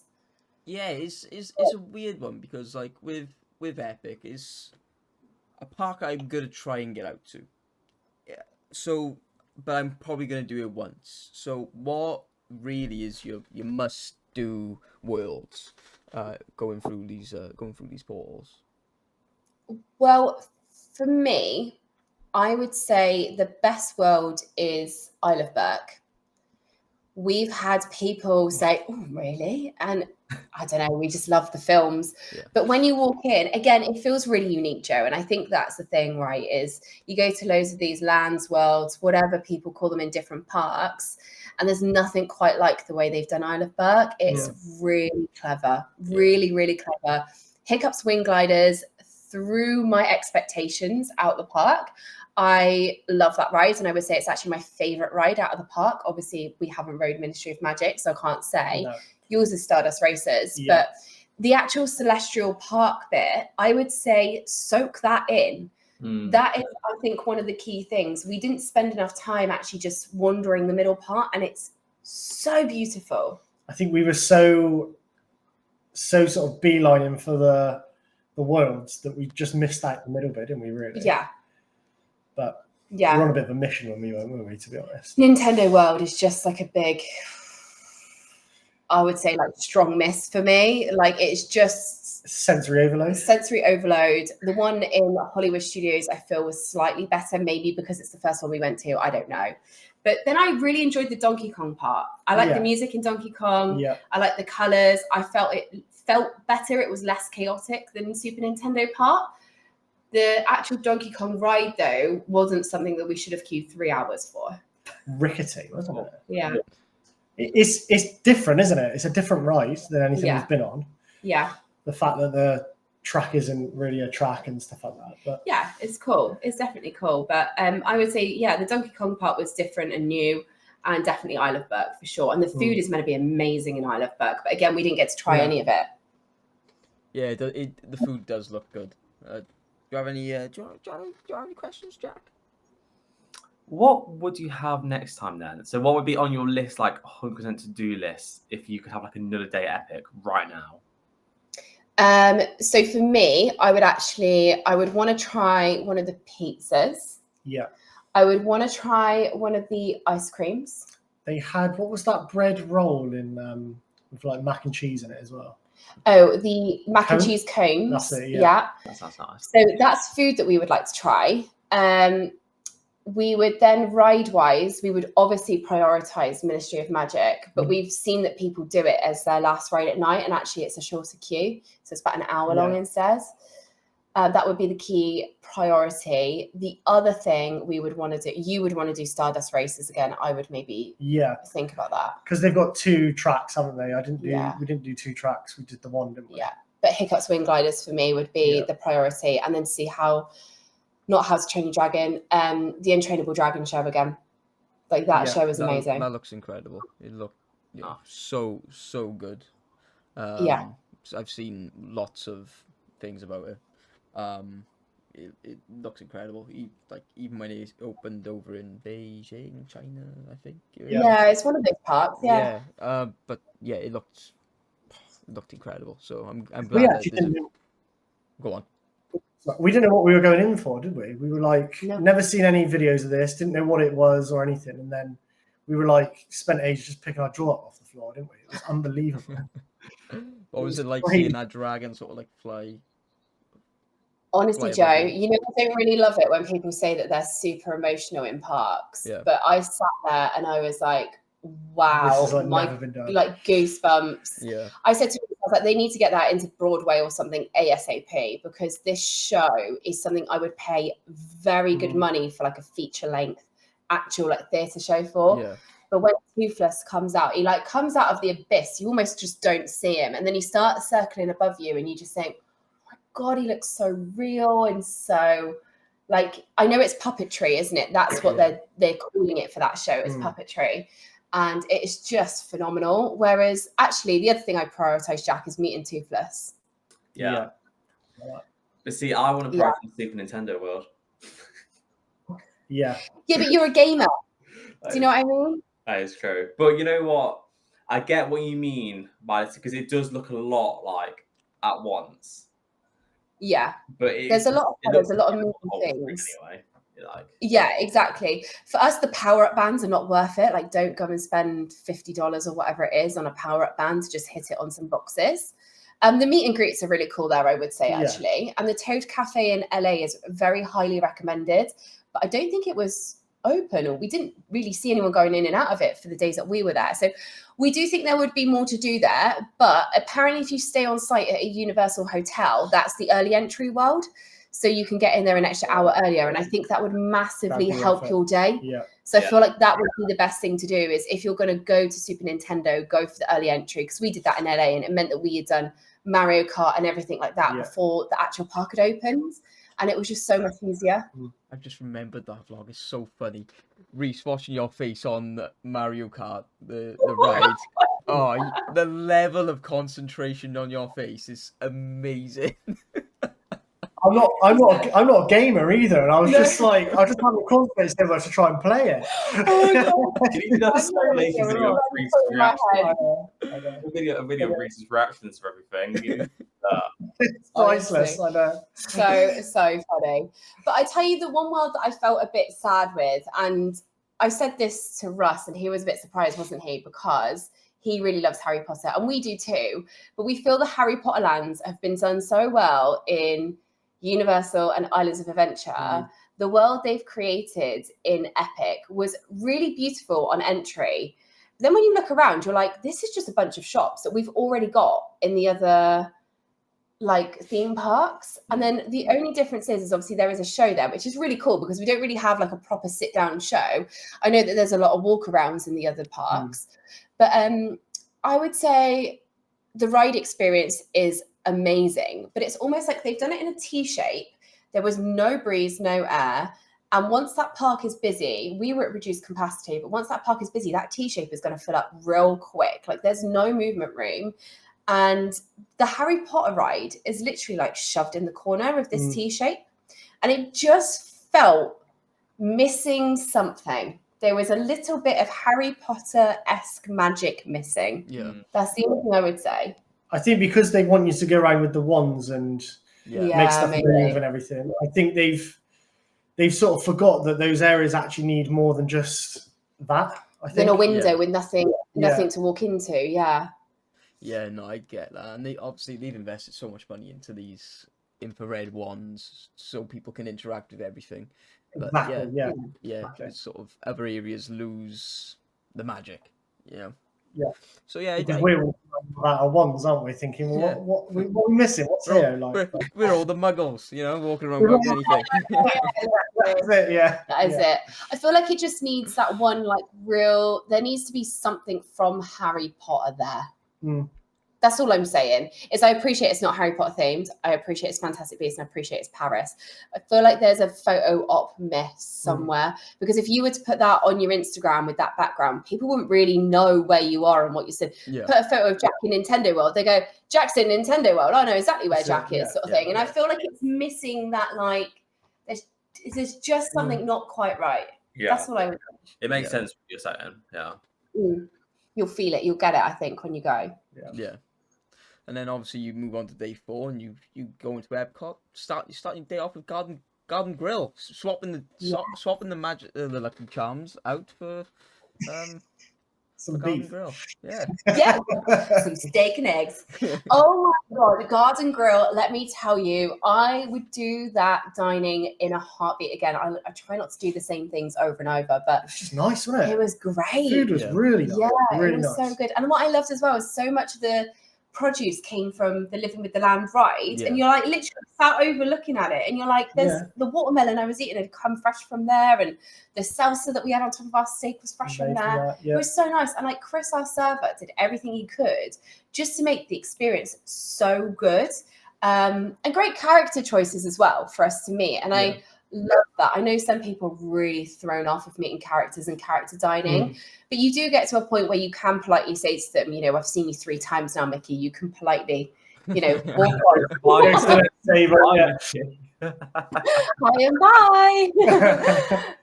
So yeah, because there does come a point when you're like, I actually want to eat this food and I want to sit down. And to be fair to Chris, he was like, look, the aircon is blowing hard. If the food is cold, you just let me know and I'll bring out fresh for you. And he was really understanding of that. And we always say to people when we go in, because I know you wanted to talk a lot about the vlogs, we say to people, just to let you know, we are filming today. Is that okay, firstly? And they say, yeah. And then they say, do you have a preference on kind of where you want to sit? And we said to them we'd quite like a booth because we understood that the booths had a bit of a ledge on it, so we could put the DJI stood up on the ledge. What I would say, if lighting is important to you, Garden Grill is probably not the best location. When it goes through the dark bits of the ride, the photos aren't bright, but are you going to check? You're going to take your big ring light with you to Garden Grill? You're not going to do that, are you? So you've got to take it on the chin slightly, that you're not going to have the like most amazing photos, but I still think for the experience it's worth it. Yeah. But when it comes to vlogging, I think you just have to be really mindful of who's around you.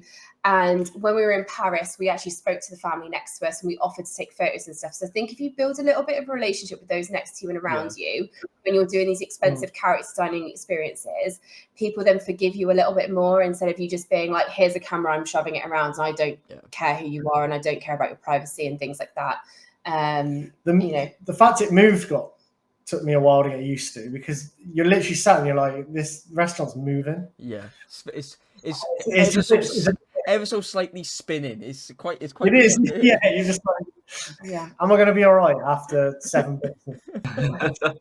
It takes an hour to rotate. You're over exaggerating here. Yeah. People think you're like going on Guardians or It's whatever, not that spinning bad. around It's whilst not. trying to It's balance your Mickey waffles. It's not that.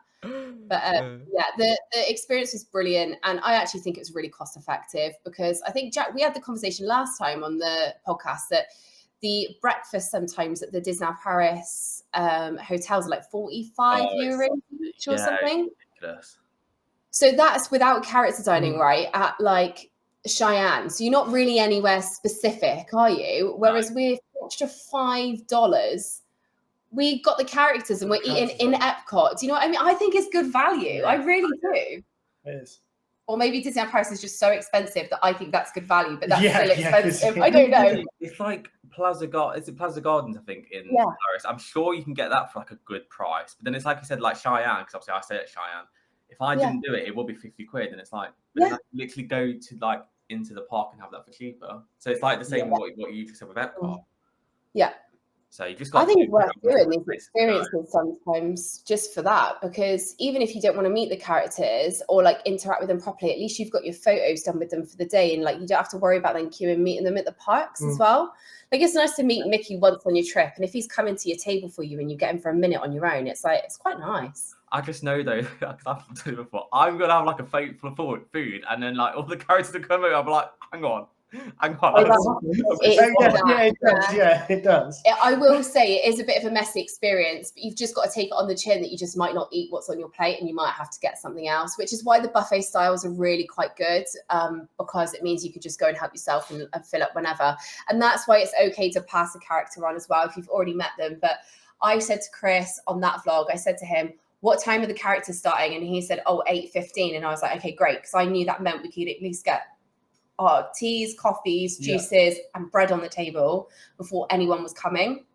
Yeah. And then you just have to prioritize then what you do afterwards. But you have to just give your food up. Like, it's part of it. Yeah, I'll have a fry up, and then when they come over, I'll have like a fruit salad or something. Really I'm really healthy. Yeah. No, it's funny. And then after then we moved straight out because we were initially going to do storeroom, weren't we? And then we thought, we spent quite a lot of time in Garden, didn't we? Full up. And we were like, I'm not doing anything that's going to throw you around. Like, certainly not getting on Spaceship Earth after that.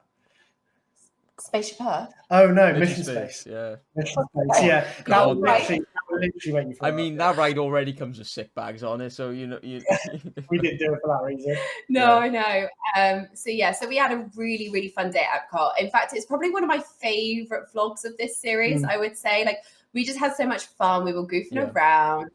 Like, you even said to me, do your little click. And I was like thinking, like, what does he mean, my little click? And then I remembered that he means my little transition videos and stuff. And it's like, we just got used to vlogging as we go, like I say, and picking up the camera and just filming what we do in the moment. You tell me either to do something or not to do something. And that's it. It's done. The only bit of the vlog actually this time that Rhys cut out, because we don't cut things out of the vlog. What you see is what we've done. Yeah. Is I called a woman over, didn't I? Because I really wanted the ears that she had on. And I was filming Rhys trying his Dole Whip, right? And I was like, excuse me. I was like, your ears, where are they from, please? And we got into a conversation. She paid $250 for these ears that are Food and Festival. No, Garden, yeah. They weren't the Food and Wine, were they? They were like brand new. Yeah. They were the Alice in Wonderland Garden ones, actually. $250. And I was like, no way. And I got into a full conversation with her. At the same time, I was still filming Rhys eating his Dole Whip. And melting away. And I was like, you cut the conversation out. And he went, I'm not putting it in your conversation with that woman. I was like, people will be shocked at the price of the £250. 200. And I was like, is that a good deal? No, that's No. not a good deal. They are $34.99 normally. Oh, yeah, they didn't retail for 250. Oh no. No. That's people that have bought them. Joe, I know you hate this. They have bought them on the drop and they are Put them on reselling them for eBay. $250. I hate Reseller. scalpers and Yeah. resellers. I hate Full of them. them. I know. And that is exactly what she said has happened. And I was like, it's so sad because we come all the way from the UK during the festival and you can't even get the merch because No. people are just buying and reselling it. And it feels really sad because it's like, well, we bought a ticket. Yeah. Do you know what I mean? Like you want to be able to at least get it. So yeah, anyway, it's one of those.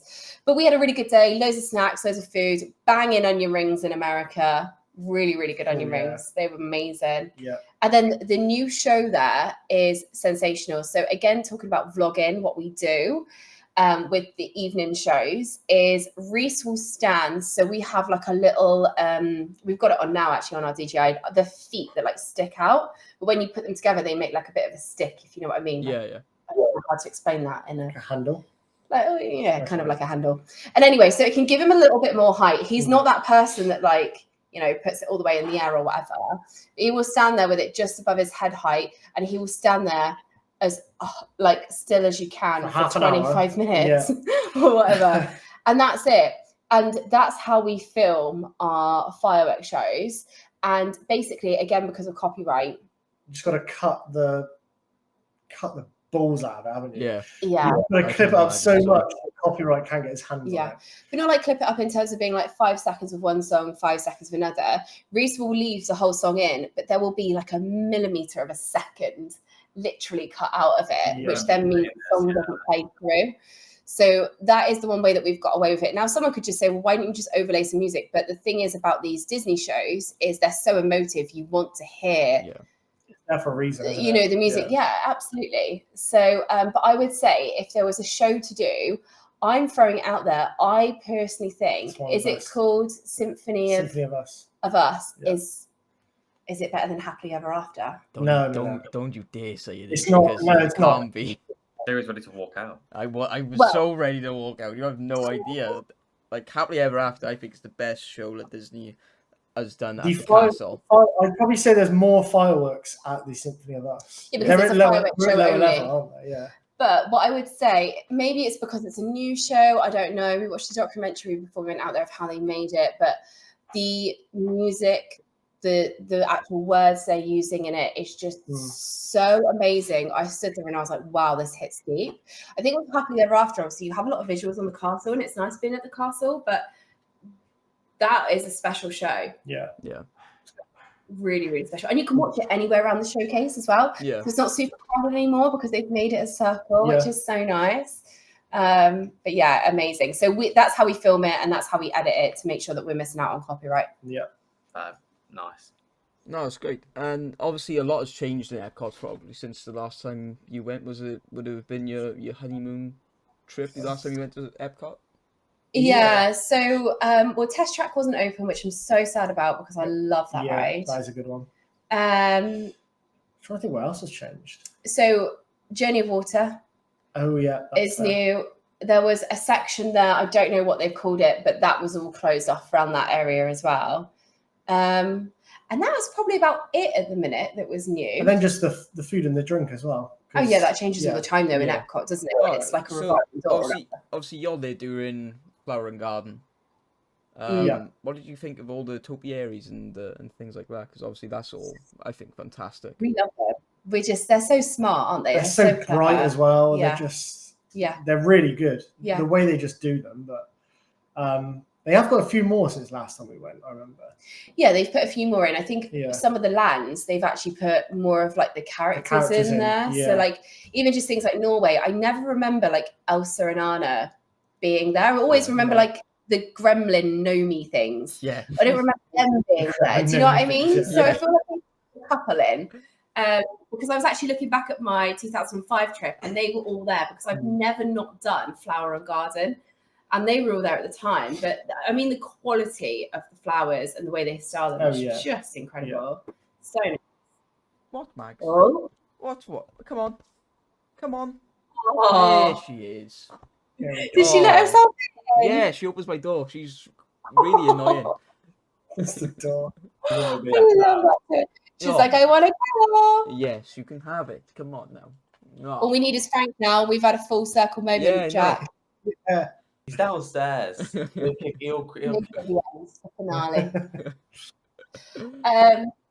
So that was our Epcot day. I don't really know. Like, we love Epcot. We say it's our favorite park because you can either almost get immersed into everything at the front of the park, can't you? There's Yeah. so much to do. And then you're like, oh my God, we've got the whole world to do yet. Like, we've got to go back into the showcase. It was almost like 2 sections, wasn't it? Really? Yeah, it is fun. And I must admit, and Joe, I know that you love it as well. Your mum cracks me up because she was like, I have got to have a photo of the ball in every single colour.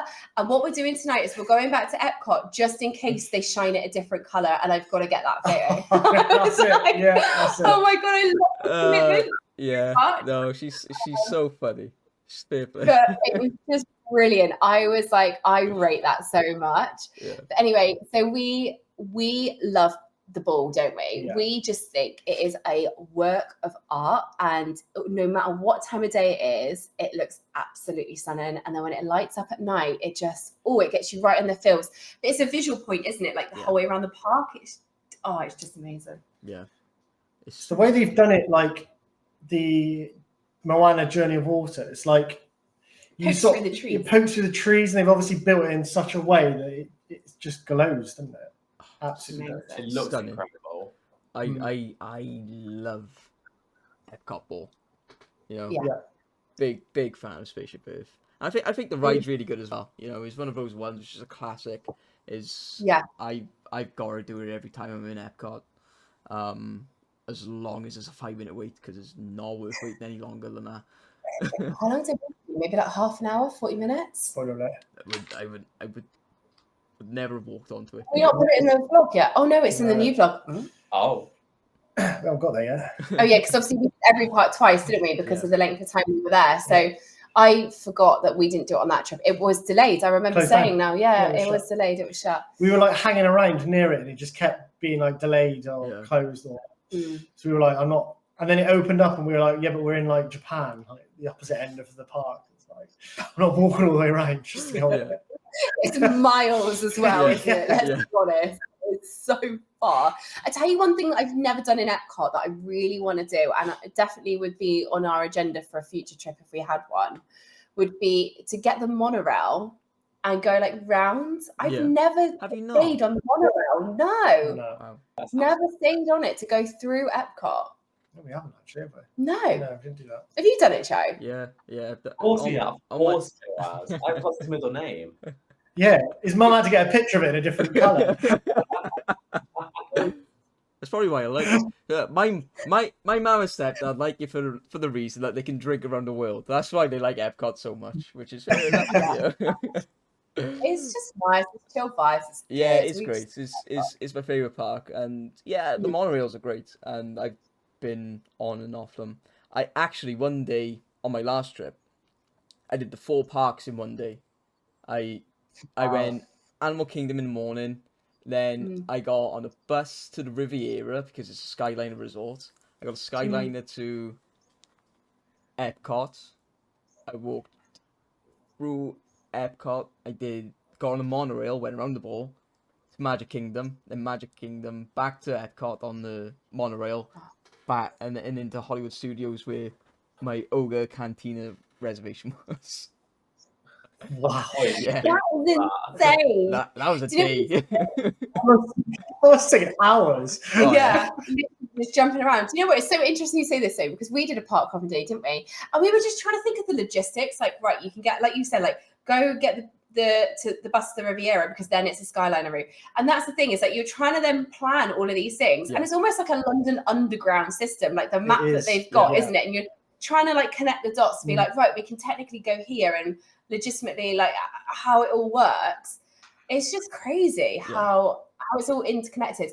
That was on our hotel stay actually, wasn't it? Because the actual day that we parked hop, we had the car and it was 3 minutes to cross each Yeah, park. yeah. It was like no time at all. No.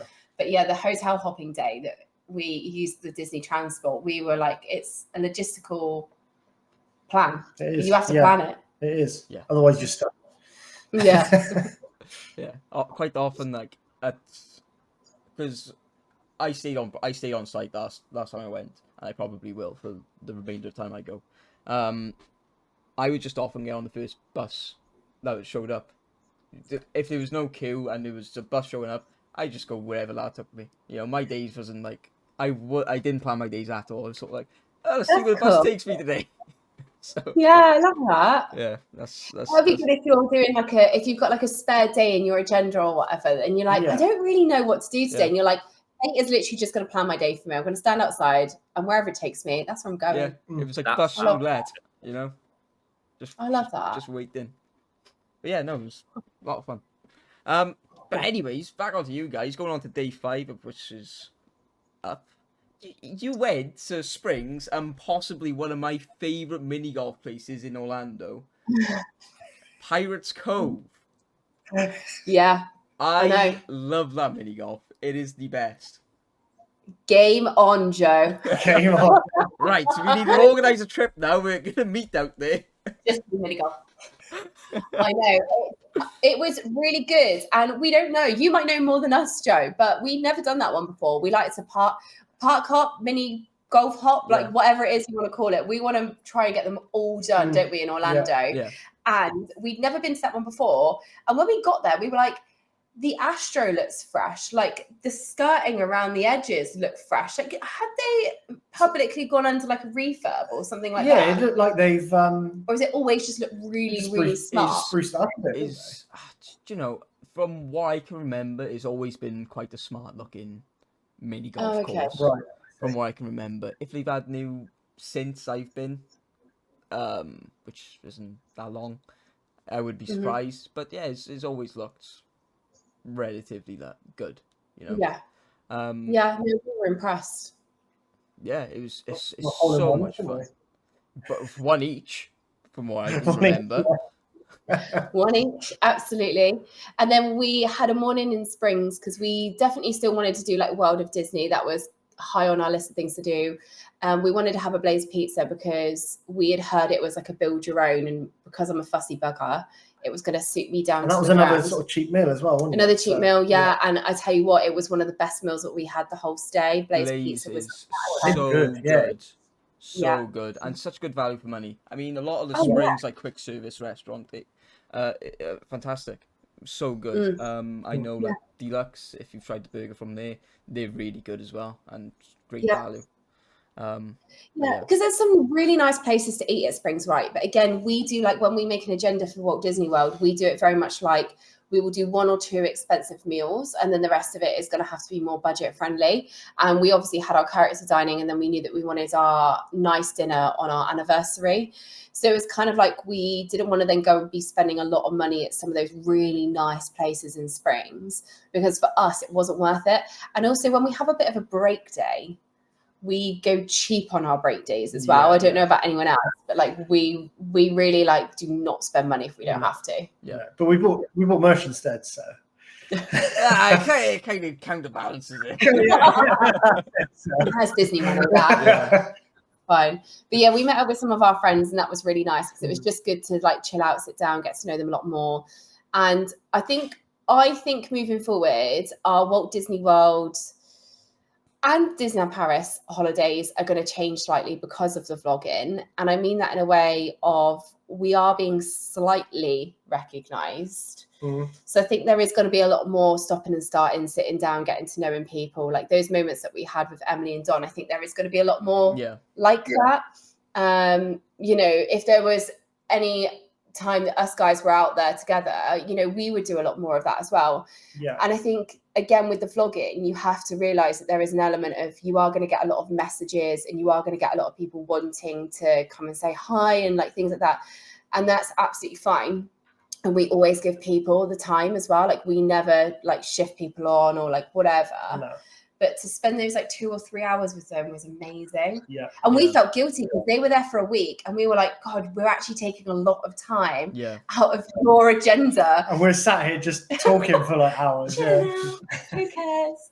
But yeah, so it was really nice. Yeah. And I think, you know, the cameras don't come out in those moments as well. And I think that's the other thing, is that you've got to respect other people's privacy Oh, and yeah, what they're of doing on course. the trip and things like that too. Yeah. But yeah, we had a really, really good day that day. You need it though, don't you? I mean, all that Gosh, walking for like 4 days straight, you need a break day. Yeah. And we were initially going to do a water park, weren't we? But did they not open till like 10:30, 11 or Yeah, something? we just sort of thought we need to just sort of get going, don't we, really? Yeah.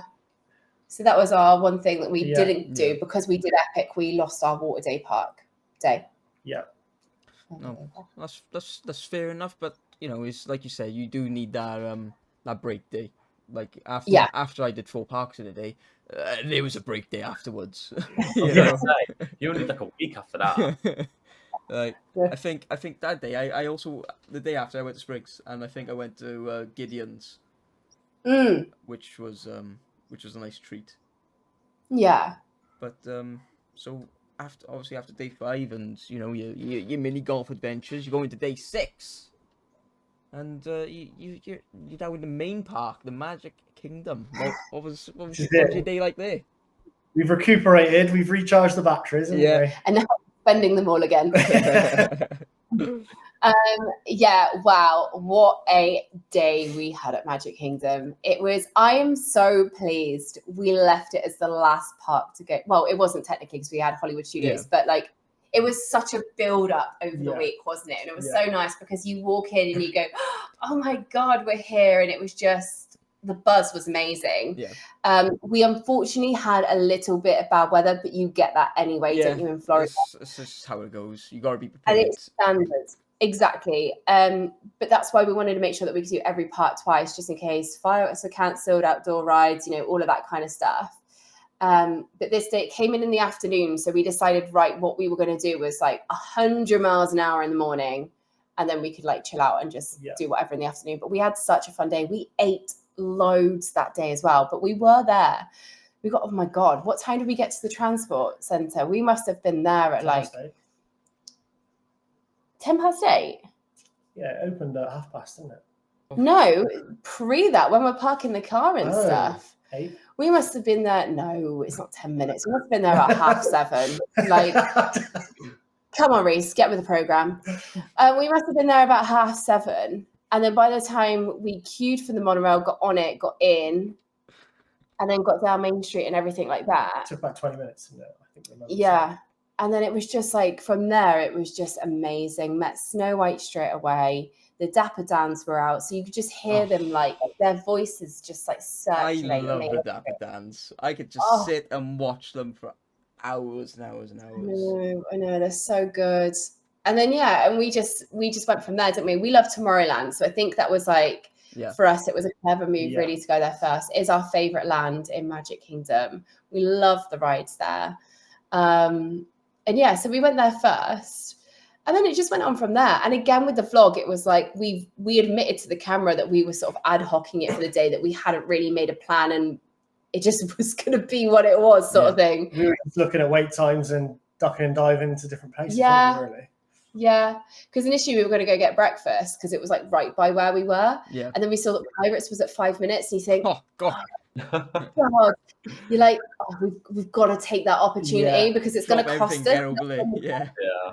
So we were just like, right, and we stormed straight for the back of Tomorrowland, didn't we? Like all the way across the park up to Pirates. And that's not a short walk. It's literally opposite sides of the park. And then what you wanted for breakfast was back in Fantasyland. So I was like, oh my God. So then we walked all the way around. But anyway, it was such a good day. And vlogging wise for there, we didn't take the DJI on Tiana's with us, did we? Because it's wet. We didn't want to ruin the gimbal and like the electronics and stuff in it. So I did it all on my phone. But then we must have charged that 3 times. Oh, we did, yeah. Through the day. Because I know, Jack, you were saying like your top tip is like charger points, like just bring as many batteries as you can. I reckon 3 times we charged the camera. It was a busy day. Yeah. It's just bonkers. But I will say a massive game changer for us is the little mics. We've got one at the minute now recording us. Is they have changed our vlogs so much. If anyone is thinking of buying like a camera or whatever it is they're doing, do get the mics, because they have changed the quality of the sound drastically, haven't they? Yeah, and we can like Manipulate and control yeah, it. we can obviously just walk separate ways, and it still connects to the DJI. Yeah, there's one point in our Magic Kingdom vlog that I didn't pick up on where Rhys is in Gaston's and he ordered his stuff and I was like, my feet are hurting, I've got to sit down. And I knew I wasn't getting anything from there either. So I was like, not my problem, it's yours. I was like, I'm going to go sit down. So I went and sat down on a wall. And then I was like, oh, I want to just make sure that he gets the extra pot of icing, because I've heard that it's like a real big thing to make sure. So it's like, I'll walk in and make sure that he's done it. And you can hear me saying, excuse me, because I've still obviously got my mic on and not thought about it. Him being like, excuse me, excuse me, excuse me. And he's like in there. And I'm like, oh my God, I must have still have my mic on and it's picked me up like right at the shop. But that's how good they are. And we also make sure that if one goes to the toilet, we turn it off as well. Just in case. Can you imagine? Steph, I think you might still be connected. She's tooting away in the toilet. Wasn't there one time you were recording and I said, oh, I've just been having a chat with someone over back, and you were like, I know, I can see. And it's because it obviously Yeah, shows you the level of talking and thing. He's like, I know you've been chatting. You've ruined everything. I'm like, I'm really sorry. That's so funny. I'm telling you now, I know it's like we Brits and we moan about the weather, but I am sweating so much. It is so hot. It's so hot. It is so humid. I know. I'm like, it's so sticky. But yeah, we just loved it. And do you know what we've really loved as well is coming back from Walt Disney World. Is hard enough as it is, but with doing the vlogs, we've kind of stayed in the bubble slightly, haven't we? Because we're committed to making the vlogs every single week, and we're watching the footage and we're talking about it all the time. I think actually because we're just talking about it and having those moments, we actually I've almost forgot that we've been back over 6 weeks or whatever, and you know that we've not got another 6 weeks. Yeah, it's been 6 weeks. Yeah. I know. That feels like is like at least 2 weeks ago you came back. My God. No, yeah, 6 weeks. It's bonkers. And that's the thing. And it's just been so nice. And we're only halfway through the series as well. So it has really kept us in that bubble and, you know, all of that kind of stuff. So just watching them back, you're just reliving it again, aren't you? Yeah. Yeah, it is nice. And I know people say it and people go, cliche, but it has helped and it is nice. And it's cliche, isn't it? Yeah, sorry. No, it's not like reliving our journey. No, but you're so right though. As you're right. It is cliche to say, but you're right. I mean, that's the reason why people do these and make these videos, is to sort of be able to sit down and go back through all of the memories of the days that you spent out there. You know? Yeah. We want to show our future kids how stress-free our life was before they were. Exactly. Look what we could do before you. Look. Thing is, though, when you were a kid, though, you used to get the VHS tapes out. I know, my dad always filmed it. Didn't you? It's the same thing, isn't it? My nan still has we had them on mini DVDs. Yeah. Any time I take someone over to my nan's, Joe, should we watch the DVDs? No, we don't need to watch the DVDs. Yeah. Go on. We'll watch the DVDs. Oh, all right, Nan, we'll watch the DVDs. Show section all labelled up. And obviously, it's from our trip from 2005. You know, it's crazy, and it's weird watching them back because you got Epcot, but they've got on Spaceship Earth. You got the actual Epcot sign above it. I'm like, I don't even remember that, but watching it back, it's like, oh my gosh, that's I can't believe I was there and I seen that. No, and that's it. And I think it's just really nice to look back, and it's loads has changed since we last caught up. We've had 2,000 subscribers. We've done a whole series and all of that kind of stuff. We have come on leaps and bounds with our YouTube channel. And what I would say is we've been talking to a good friend of ours about this recently, who's got a YouTube channel, and he's been really struggling to understand the analytics. And he came over, didn't he? And he was like, can you just what are you doing? And what do you monitor? So we just sort of said, that it's really important to keep track of like things that are happening in the background, because we unfortunately were botted, and we were lucky enough to pick up on it very quickly, that it then didn't affect our channel moving forward. Now, then when he went back and analysed his, he realised he had been botted, and that is what is causing issues with his YouTube channel. So he's in a lot of disputes at the minute with YouTube for things like that as well. So it is really important to just not post and ghost, and like really do follow along what happens. And there is a lot to learn. Like, we've had to really teach ourselves on this. It's not as easy as just picking up a camera. The editing takes hours and hours and hours. Then you put it through copyright. Copyright goes, not from me, and it says you've got to then cut everything out. That then takes another 2 hours. And so there is a lot that goes into it, and it can be stressful as well, because last week you were at the rugby. Thank you guys for postponing, by the way. You were at the rugby, weren't you? Yeah. And I said to Rhys, 5 o'clock hit for the vlog, and I went, oh my god, it's not out. And then it came out like 5 minutes later, and then I started watching it, and it was like glitching. And I was like, Rhys, oh my god, what am I going to do? You're like, you're in London right now. I can't do any of it.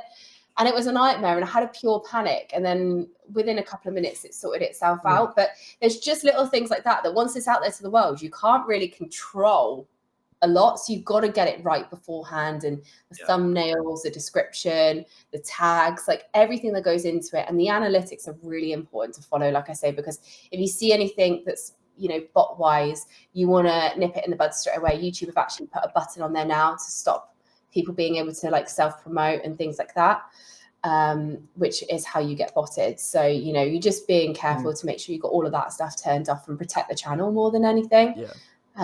So yeah, that would be what we would say, and just keep it real, like keep it authentic to who you are. You know, I probably said some things on here today that people were like, oh my god, I would never have that opinion, and that's okay because that's us, and that's just how we Disney, and that's what we do, and that's how we vlog, and you know, that's the way that we do it. And if you don't like it, it's fine, unsubscribe, no problem.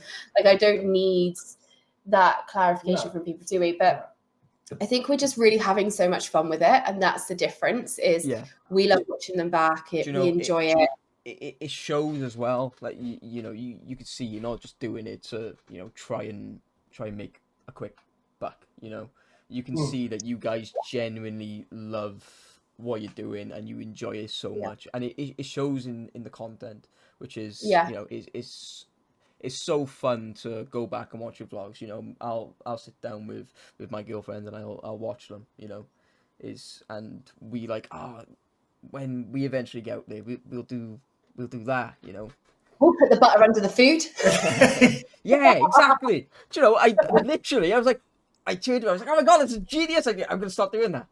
Literally. That's what we said before. That's it's what like it's about, though. People might just, and this is why we video it as well sometimes, because it's like we might just be doing stuff that people might just catch on to, and like that's why we watch a lot of vlogs, because we see other people do different things, and that's what people want to take and do in their trips as well. Yeah, there's so much we love about it.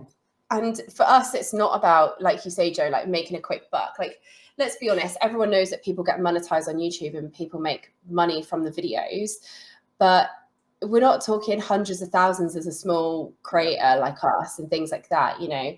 And that's the difference, is like, we vlog and we started this not even knowing that you can be monetized in that sort of way. Like, we honestly had no idea. It's only through research that we realized, and once we hit 1,000 subscribers, like, oh right, god, there's like an actual thing for this. Like, we thought it was like, you know, 1 million or whatever. And for us, it isn't about that. We just absolutely love doing it. Now, don't get me wrong, like, people have businesses then outside of their pages.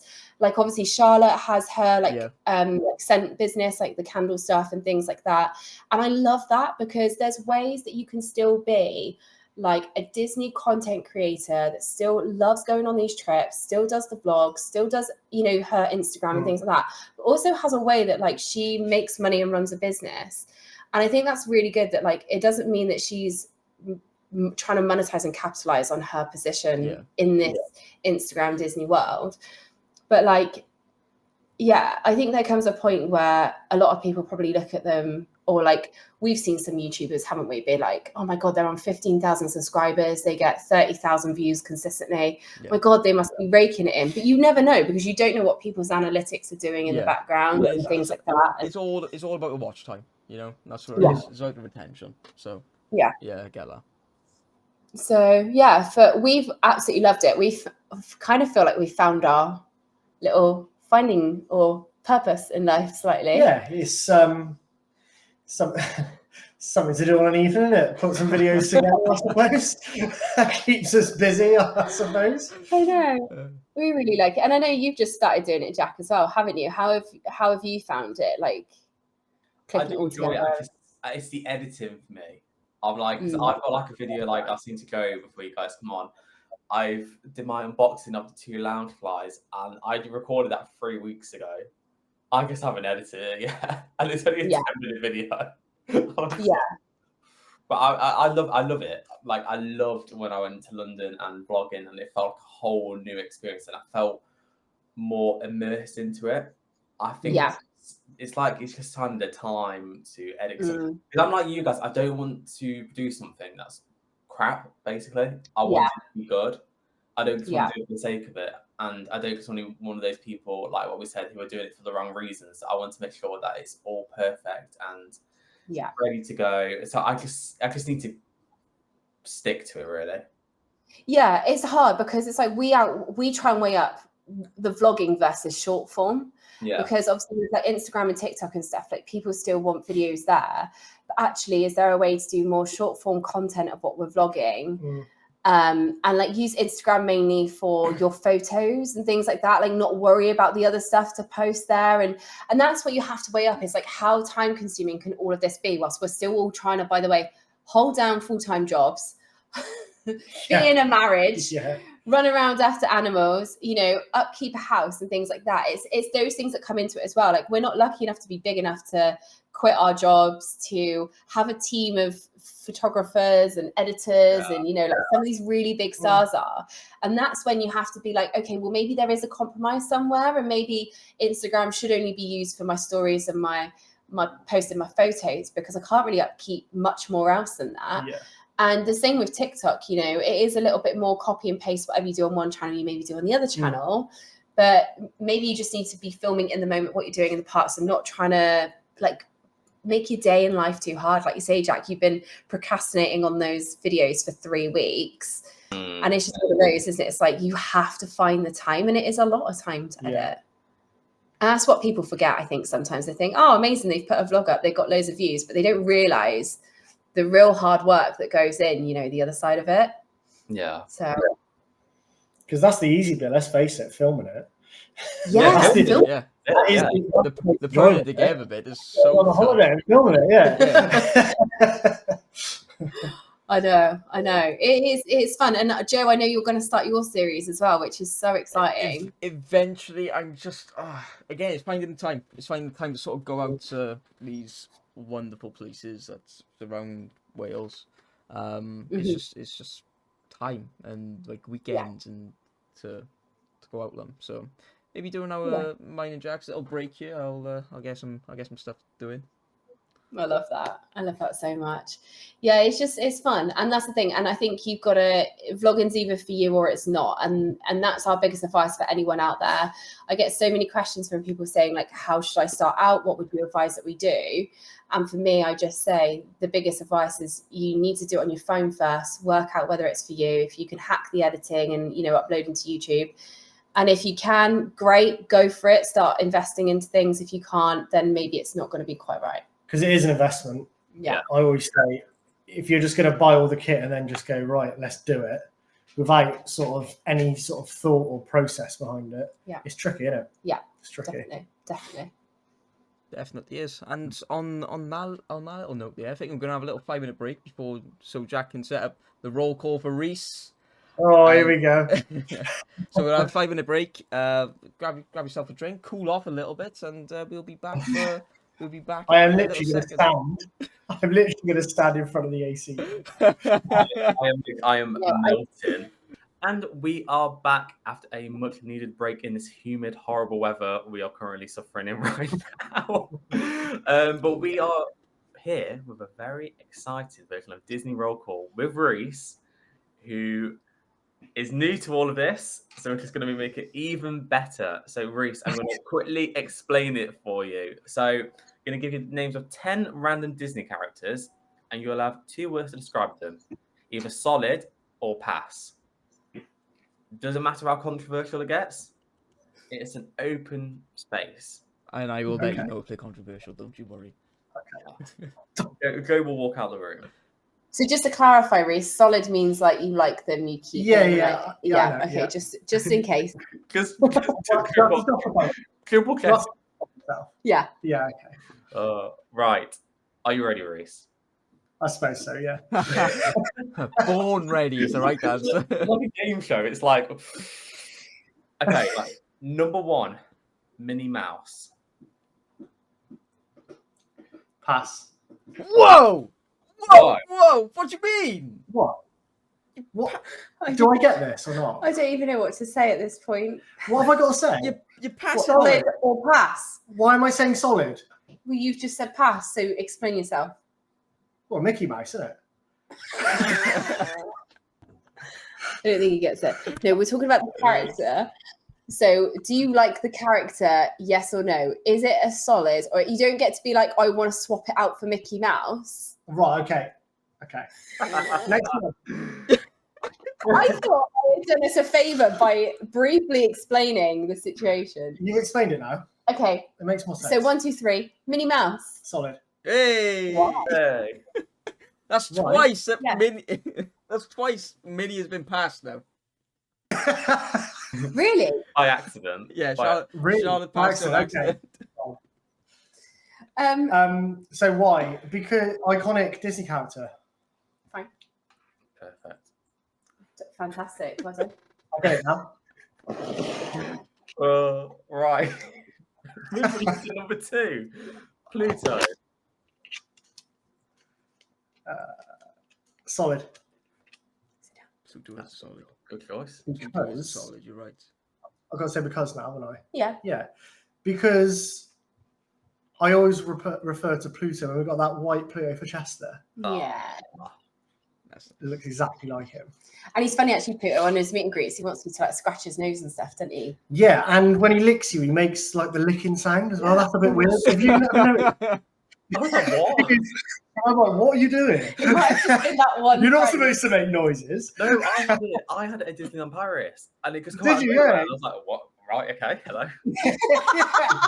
Right, you're talking now, yeah. Right, number 3, Cinderella. Pass. I don't really. Why am I? Why is this like? Jack doesn't like that Really? decision. It's your opinion, it's no one else's. You're Yeah. allowed to Right, be okay. You're controversial. allowed to be controversial. You See, are. I disagree, I but just you're think when I allowed was saying everything, you're like, what? What have you just said? Carry on. Anyway, It's absolutely fine. That's absolutely fine, but Jack I don't really- totally I disagrees. I don't really do princesses, to be honest. Rightly so. Fair. I mean, that's a fair one. Yeah, just don't What do do you mean, princesses. rightly so? Well, that's more your thing, isn't it? Princesses. Yeah, but I'm more like a Marvel or Pixar, Thor like your or- top would suggest. But yeah, anyway. That would say, oof, so oh god, this there'll is be some going. opinions about that, There will be. especially There will from be. Jack. Wow. Yeah, I know. I was gonna say it's Jack's favorite Sorry, character. Jack. Sorry, Jack. It's all right, Rich. Anyway, It's all right. I'm being nice to you with number 4, Buzz go on Lightyear. then. Oh, solid. Yeah. There we Has go. to be. Has to be. He's the I best. just love Toy Story. I do like Toy Story. He's the Yeah. One of best. my favourite Pixar films. Yeah, same here. Same here. I think number 2 for me is the best one. Oh, I enjoy. To be fair, I think they're all quite good. Yeah. Cheers. There's a new one coming out, isn't there? Or Yeah, in the works? Toy Story 5 is going to be. Yeah. The antagonist is going to be an iPad or a tablet of some sort. Genuine. Oh wow. So they're getting into all of that. That'll be Interesting. interesting to see. The only thing I don't get is, like, quickly going off track, how are they going to bring it back, like with Woody, because he's gone? So are they going to like bring him back, or is it going to be like between Yeah, three and no. four? AI? I don't know. Rhys? It's an interesting question, Jack, because I thought the same. Like, how do we pick up? Because we left off in a very different situation, didn't we? Yeah. Oh, I guess we'll have to find out. See what them Pixar guys are doing. Maybe he's just not in the start, and then he comes back as a surprise. He'll make an appearance. He's got to. He's the main guy. Grand. Well, isn't this one meant to be about Jesse? Oh, What? So no Woody? What? You can't Or have it a might Toy be like Story about I think Woody. she might be the lead with Buzz. So no Woody. Yeah. How is that gonna? I don't know. Best I don't know. snobby. Right, number 5, Baymax. Yeah.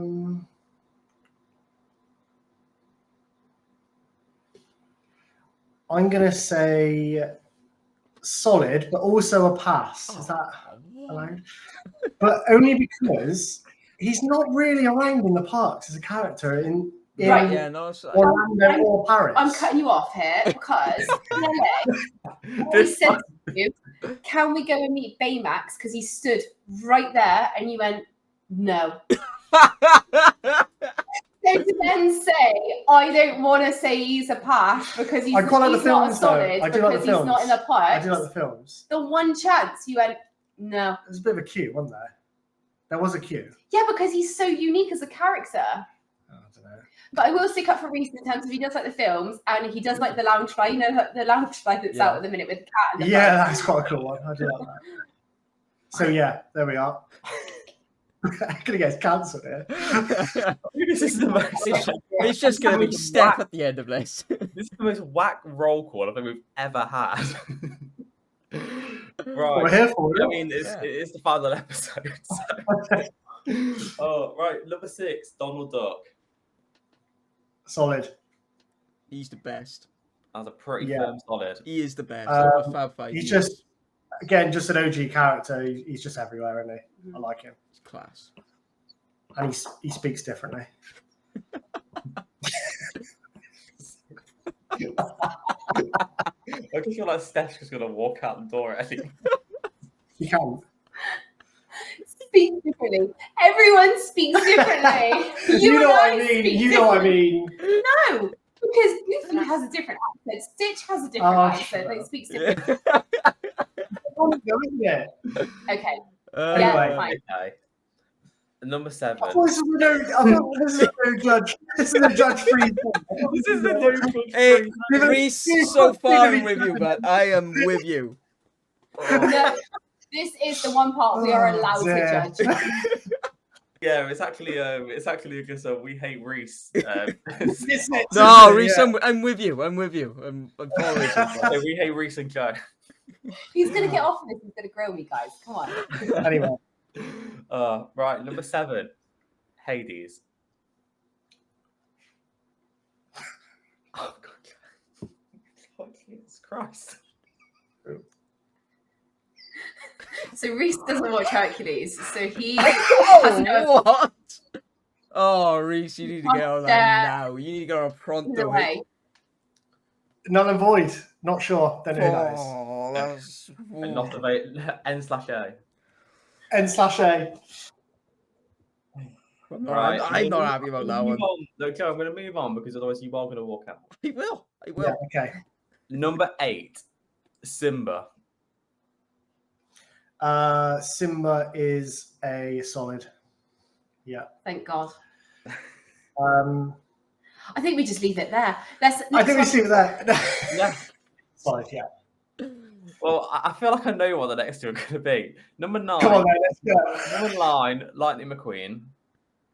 Solid. Yeah. Has number, to be. Right. I Could know. do I'm every doing this other quick time, time. I just know what number 10. Number 10, Elsa. Pass. There we go. We knew that was.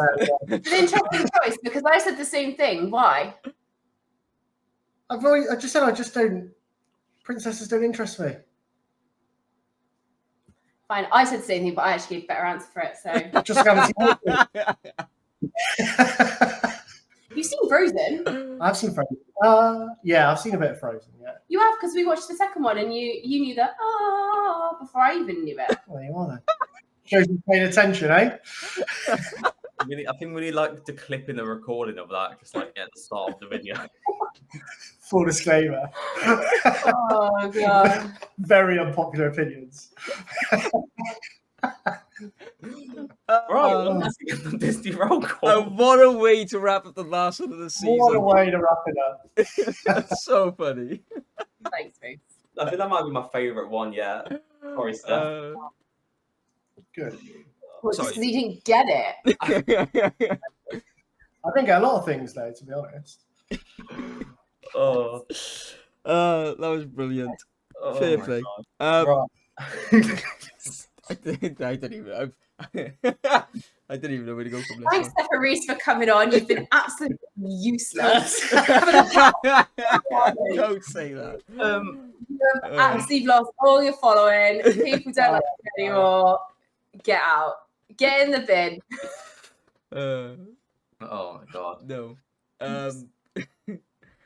So, but before you guys came on, we were talking about, obviously, we have our little conversation before you come on, and we were reflecting on the podcast and just thanking everybody, and obviously Steph, a massive thank you to you for being our first and both of you being our last.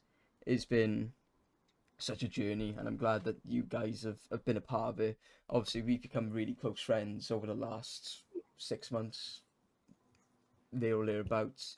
And it's been wonderful getting to know you. I feel like we've become really good friends, and obviously you met my parents before meeting me, you know. I know. And we get to see each other in a month. I know, it's so exciting. Like, and it is nearly enough Literally a month, basically. month. Yeah. Yeah. So yeah, it's going to be so exciting. I can't wait to finally see you in person. It's going to be a lot of fun. Yes, it is indeed. It is indeed. But I think because this episode is now going on quite long, I think we're gonna leave it there for a second. We'll say goodbye and thank you, you know, for the support throughout all of this time.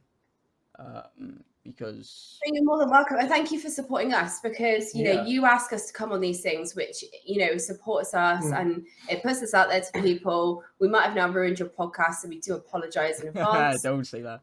We, the royal we. Yeah. Probably me. No, me. Wait. It's one of those things that, you know, it's really nice, because had you not reached out in the first place, we wouldn't be in these positions. And, you know, I said it in the first one, and I copy and paste exactly what I said before. And, you know, I think 15 weeks have passed since we did that first podcast. And, you know, a lot has changed for all of us in that time. But it's one of those that without all of us in this community, we wouldn't get these opportunities to just speak so openly and like have these friendships and all that kind of stuff. So thank you guys more than anything, because without you, we wouldn't be sat here today. So really, really, really do appreciate it, don't we? Yeah, we do. Nice. Anyway. No. People are going to be like, she's a crazy woman. But So yeah, amazing. Honestly, guys, thank you so much. And we'll leave you to it to wrap it up. And congratulations on your series. It's been amazing. I've loved listening to them. They've kept me occupied at work for many weeks on end. So thank you, thank you, thank you. Thank you for being a part of it. You know, we can't thank you enough. You know, and can't wait to see what stuff you go up to on your next trip, which is Yeah, who knows when that's coming? Hey? Who knows? But yeah, we'll speak to you guys very soon. Yeah, perfect. No worries. See you later. Bye. Bye. Joe, I think you can agree that was chaotic. Chaotic, Brilliant. lovely, wonderful, Amazing. great. Fantastic. Yeah, great to speak to Steph and Rhys. It's been a journey. Today's one's run a little bit longer than more some in the past have, but this is what it's about. You know, It's the finale. It's the finale. Yeah, you know, let it run a little longer. It's been so much fun. And season 1 has been so much fun. The 9 guests total that we've had on. Thank you all so much for being a part of this. This wouldn't be anything without any of you. And for those listening, it's definitely not anything without any of you. Your input and your questions every week has been so wonderful and fantastic, and your support means the absolute world. So just can't say any more than thank you. But me and Jack are gonna go on a little break, some time off from the podcast. We're gonna come back with season 2. It's gonna be bigger and better, and very excited to bring you more details on it. Wait and see. Wait and see. Yeah. But But for now, for now, we have Disney. to- Oh, I'll miss you, my dear friend. Even though I know we talk every day anyway. Yeah. I'll speak to you in about 5 minutes after we've done recording, shall we? Guys, thank you again. We love you all. We appreciate you all so much. Have an amazing day no matter what you're doing, and make sure to stay tuned for more in the near future. Oh yes, a lot of exciting stuff coming up. But until then, we shall speak to you very soon. See you later. Bye for now. Hello. I know we just said our goodbyes, but I just thought I'd come on you myself just for a little second to again say thank you. Thank you for the support and for watching and sharing. It means the absolute world to me, and I know there's so many of you that share to your stories and things like that. Without your support, I wouldn't have come back after our little break. Yeah, there would have been no chance, and there was just no way that I was gonna come back and put myself in front of this camera again and create this podcast. There was no way. But seeing you guys sort of like get a little excited to know when the next podcast is coming out, or hearing your feedback and seeing the messages, and it means more than you know. So I just really want to thank everybody who's watched and put in the time to to spend it with us. So yeah, just thank you.